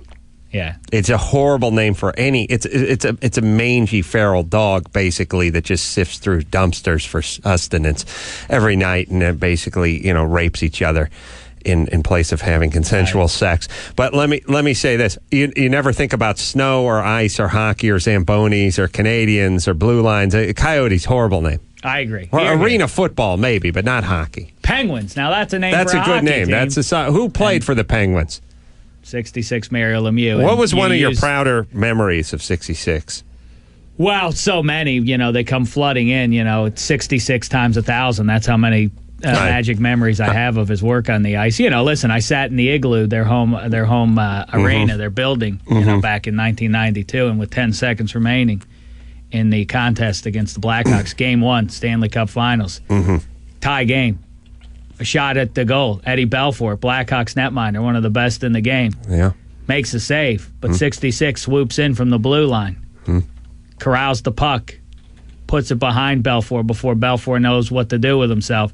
And the place went so wild. Let me tell you something. People appeared to be jumping from their seats, doing somersaults in the air and landing back on their feet. Did I weep that day? Yes, I did. Yes, you did. And then a week later, I stood in the Chicago Stadium as 66 hoisted the silver over his head. The Stanley Cup. The Stanley Cup. He hoisted it higher than it had ever been lifted before, and tears streamed down my face, and I will not apologize. I think you should say you're sorry for that. I will not apologize. Thank you, 66, for what you did for me and for anyone who enjoys the game of hockey. Now, quickly. I just got to say this. I wonder how much time Big Boy or Mark and Brian are putting into 66 this morning. I know Kevin and Bean did a stirring tribute. I don't want to pat myself on the back, but Kobe scored 81 yesterday. We haven't even mentioned it. Well, we glossed over it yesterday, but this is Allegheny County hockey. Let's get our priorities. What do you thought? We talked about it, but I do want to talk about the Seattle Seahawks' success. Yeah. They're on to the Super Bowl, of course. 12 days from the Super Bowl, and the press is already asking all sorts of questions of the coaches and the players. I don't know how they got into this at Mike Holmgren's press conference yesterday, but here's what the head coach of the Seahawks had to say. I was on my treadmill and watching the Today Show, and they listed the 5 warning signs of depression. And so I'm looking at it and I'm saying, yeah, no sleep, sex life is bad, all these things, and then I said, that's me. Wonderful. He's making fun of his old lady and their relationship. Yeah, she's got to love that. What kind of thing is that to talk about in front also, of the media? I know, who was the golfer? Was it Stadler? Who was the walrus? Craig Stadler, because he is soon becoming the new Craig Stadler. He really is. He's really become a walrus. It's funny you mention that because then his wife, after Holmgren made those comments, his wife had a press conference later in the day yesterday. He's depressed. How would you like to share a bed with that thing every night? He looks like some sort of creature of the sea. See, it's a similar theme as what you said, like the walrus. Creature of the sea. She's more ambiguous, but I think it's the same idea. Yeah. So, anyway, that's that. Dave Damashek's #1 sports. All right, Dave, I know you have more, but we got to take a break. We got to wrap it up. We will take a break and more from the. We'll hear something from the Asian Awards.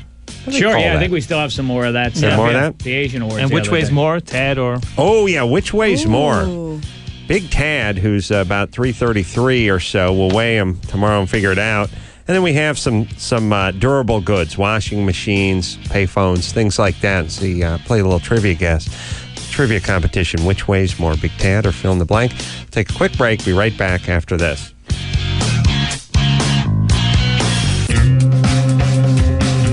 You're listening to the Adam Carolla Show. Call Adam now at 866-901-ADAM. All right. We have a ton more show and a little more time. So coming up in the next break, we're going to do the Asian Excellence Award. I should say, I think I pluralized and didn't pluralize and screwed up some stuff. But the Asian Excellence Awards, we have some audio sound from that coming up in the next break. But now we're going to do something with Big Tad. Big Tad is our lovable Lackey. Hey, Mr. Adam. Good to see you, Big Tad. Big Tad is going to lose some weight so he can get laid because it's been more than 2 years. 332 is what he weighed in at about 6 days ago. So that is the weight that we're going off of. And what we're going to do is we're just going to take household items or things you might find in your garage, possibly durable goods, and we'll figure out which weighs more, that or Tad. It'll be a little competition between Rachel Perry, Dave Damashek, and myself. So, with no further ado, let's play Which Weighs More. Which weighs more? It's time to play Which Weighs More, the game where you decide which weighs more, Big Tad or various large items. Let's play Which Weighs More? Tad or a Vespa GTS 250 scooter? 250 cc's, Italian Vespa scooter. Tad coming in 332. All right. Rachel Perry, how say you? Tad. Tad, 332. Dave Damashek? Well, Tad is disgustingly obese, gravely obese, but I'm going to go with the Vespa. Yeah, I'm going Vespa on this one. It's not a 125, it's 250 cc's. I'm going Vespa. 2 Vespas and a Tad. What is the answer? I'm sorry, it's Big Tad, the Vespa. Wow. 326. Yes. Oh, just off the mark. This All right. sucks. All right. Now, here's a trivia question. Tad, 332, but how much does Tad weigh without his brain? It's a trick question. Same amount. 332, everybody. All right, let's go on to the next one. Which weighs more? Tad or a Wurlitzer 1956 Centennial model jukebox? I wonder if that's with the 45s in or out. Interesting. Ooh. Rachel Perry, I'll say you. I'm going with the Wurlitzer. I'm sorry, Tad. Got to go with the Wurlitzer. Well, Tad is an ungodly, unsightly mess. Please but save the commentary. I will Dave come Damashek. over there Just answer and the beat question. you. I lost my train of thought. I'm going to go with the music box. Yes, I'll go with the jukebox myself. We all say the jukebox weighs more than Big Tad. What is the answer? And you're all correct. Yes. The Wurlitzer weighs in at 375 pounds. Wow. So it's Rachel Perry is up 2 to our, we're both 1-1, Shaq and I. Continue, please. Which weighs more?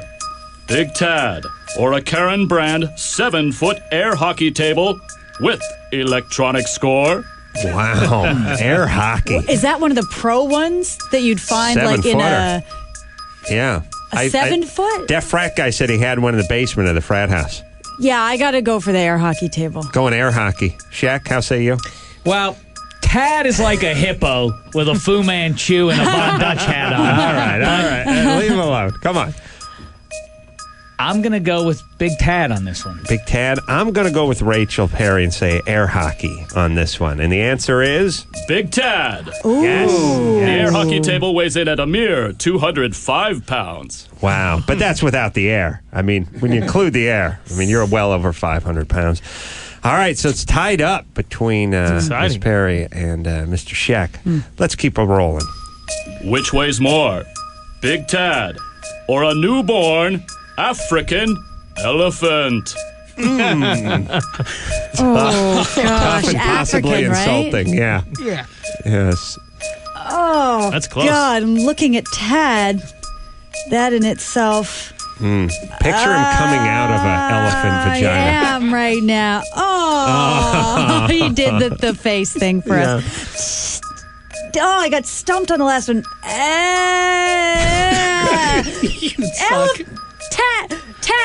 Tad weighs more. Big Tad weighs more. Sheck, how say you? Well, Tad is just a big heap of mucus-colored gelatin, some fat bones. I'm going to go with Big Tad on this one. Bigger than the baby elephant. Big Tad.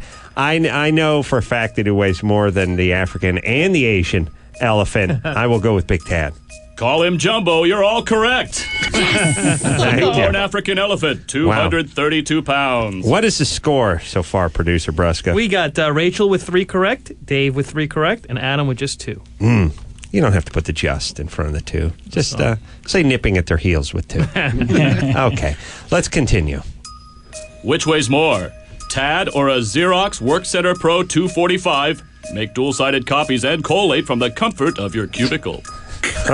Wow. Is it a commercial did for they that give thing us or one? what? What do you think, Rachel Perry? I wish I knew which I don't know models. I'm not specific. Shoot.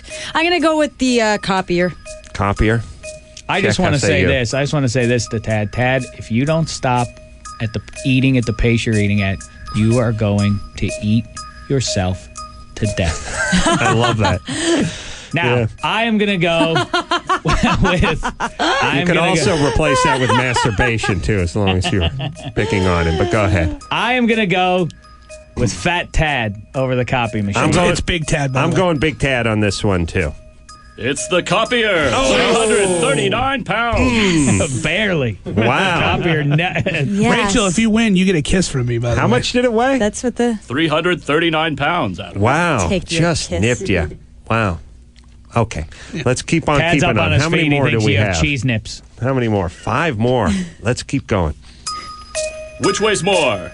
Tad or a Maytag Neptune Super Stack Dryer? That's the stacked washer dryer. Yeah. Is it That's a the washer stacked dryer? one? Or Super it's stack. called Super Stack. My card says dryer. It's not because it's a D cup. It's just the dryer. Okay, just the dryer. Go ahead. If it's just, I'm going for Tad. Check. How say you? Speaking of stack, Tad has bigger bosoms than Rachel. I'm gonna go with the stacked dryer and saltier, I might add. I'm going with Big Tad as well. You're correct, Adam. Damn. Thank you. The dryer weighs 326 pounds. Wow. Rachel's still out front. 326 pounds? That's correct. Tad weighs more. All right, you got it right. I got it right. Yeah. Oh, all I correct. said Tad. Never mind. No, Wait. we're all right. Oh. You got it right. Adam got it right, and Dave did not. Oh, okay. I got All right. confused. Okay. Sorry. I'm just checking. Now, let me explain something, Rachel. No. It's okay to get confused. I get confused all the time. I got confused. But you get confused in your own mind. You don't share it with the world. Oh. That's all I'm saying. I didn't know I was sharing it. That's the problem. I got confused about that, too. Let's keep piling on here. Let's go forward. Where are we? Which weighs more? Tad or 67 Brother P-Touch PT18R labelers in the box? How many? 67. 67. Oh. 67, by the way, how much Tad weighed when he was born. Yes. I'm gonna have to say Tad. Tad weighs more. Yeah. Yes. I'm going Dave. with Fat Tad myself. I'm going with Tad on this one, too. You're all right. Yes. 285 pounds. Now, 67 Brother P-Touch so wrapped up in Where that. are we, Brusca? Rachel's got 6, Dave's got 4, and Adam nipping at the heels with 4. Okay. No matter who wins, Guys Tad can't loses. catch me. You can't catch me. Well, we're close. Now, how many left? I don't get to win very 3 often left. around here. 3 left. Go ahead. And I must say this about Rachel, the disadvantage of going first, not being able to have a strategy around that. I recognize that. Kudos to you, ma'am. Let's keep going. 3 I'm more. gonna go join the circus after this. Which Oh, weighs boy. more? Oh boy. Big Tad or an IKEA Expedite bookcase in the package? Wow. Wow. Expedite. Which one is that? Maybe we can get some footage of Ben Affleck putting it together. Oh, I'm sweating. I gotta go for the bookcase. Those things are heavy.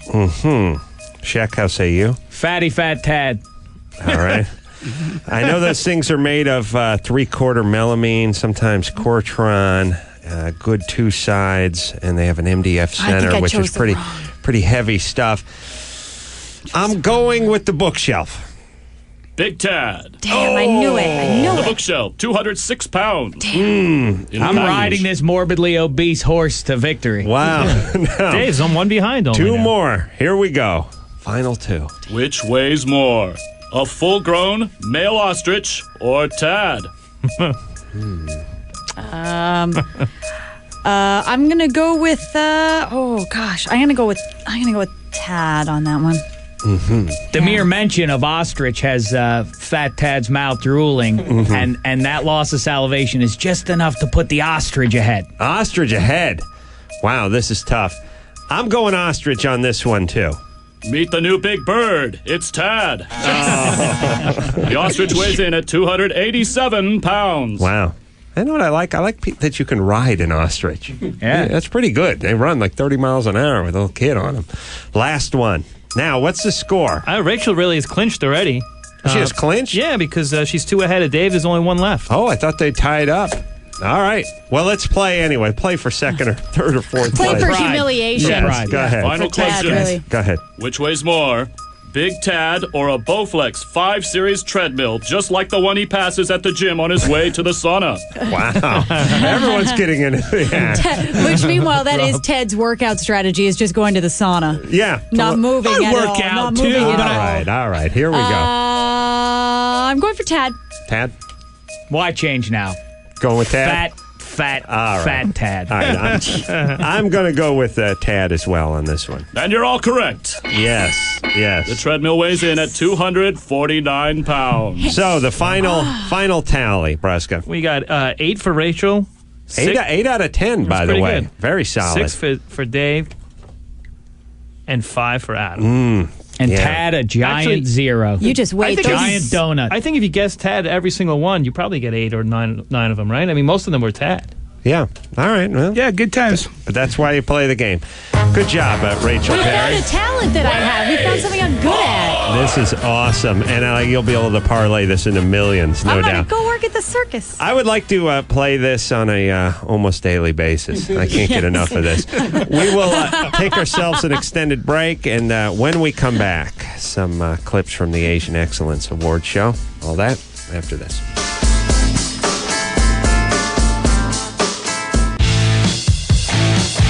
You're listening to the Adam Carolla Show. He's so hot.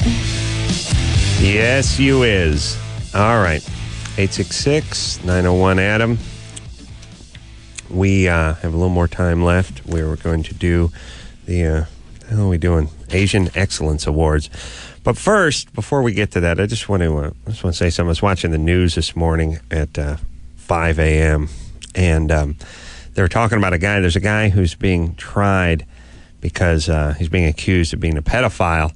And his argument is, and this is awesome stuff, he molested, there are like 3 brothers, maybe 4 brothers. He molested 3 of the brothers, but that was 22 years ago, and it's past the statute of limitations. And now the other brother has come forward and said he molested me. And his argument is, he's just saying that because I molested his other 3 brothers and they can't convict me on it, which I like.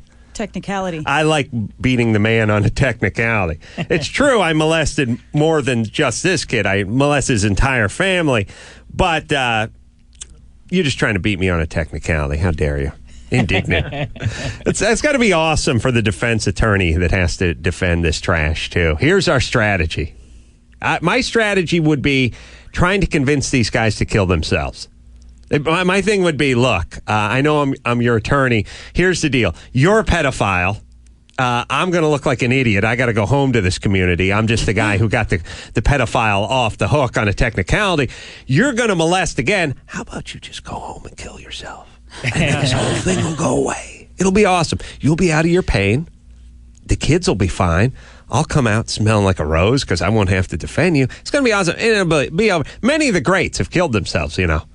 And many millions of others have toyed with it. Why not just join the ranks? Please. I wonder if there is an attorney that can just please kill yourself so I don't have to do this.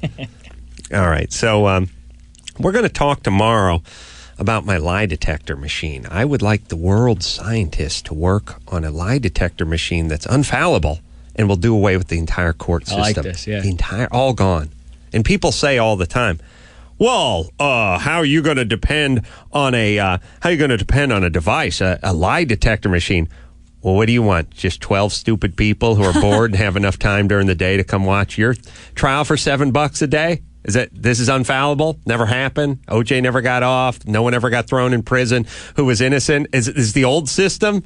It's not flawed. It's perfect. It's 1,000%. I'll take my chances on the lie detector, but once we put this in place, then it's done. Courthouses torn down. Turned into nudie bars. Yeah. Or we just leave them up and turn them into bailiffs gone, stenographers, lawyers, all gone. Just a lie detector. Dynamite plan. That's it. All right, quickly, Shek, you were watching cable. Well, yeah, they're gonna. I got the closed caption feed of the Asian Excellence Awards. They don't air on cable until this weekend, but they were really great. I mean, they're an actual thing that they were held here in L.A. They give out awards for best movie, best actor, air TV. this weekend. Yeah, they air this weekend on cable somewhere, but they're a legitimate thing. The best Asian Americans in the industry, basically. Yeah. Right. And Asians only, so anyway, though. we have.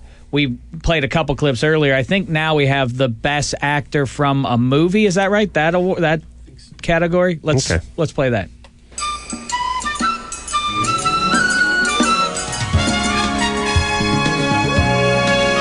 Ching chong, ching chong, ching chong chong chong, ching chong, ching chong, ching chong, ching chong. Ching chong, ching chong, ching chong, ching ching chong, ching chong, ching chong. Number 4 port, ching chong, ching chong, ching chong, ching chong chong, ching chong chong, ching chong, ching ching chong, ching chong, ching chong, ching chong, Godzilla chong, ching chong, ching chong, ching chong, and ching chong chong, ching chong. Ching chong, ching chong, ching chong, ching chong, ching chong, ching chong, ching chong, ching chong, ching chong, ching chong, ching chong, ching chong, ching chong. My A lot of people to think. They're playing them off.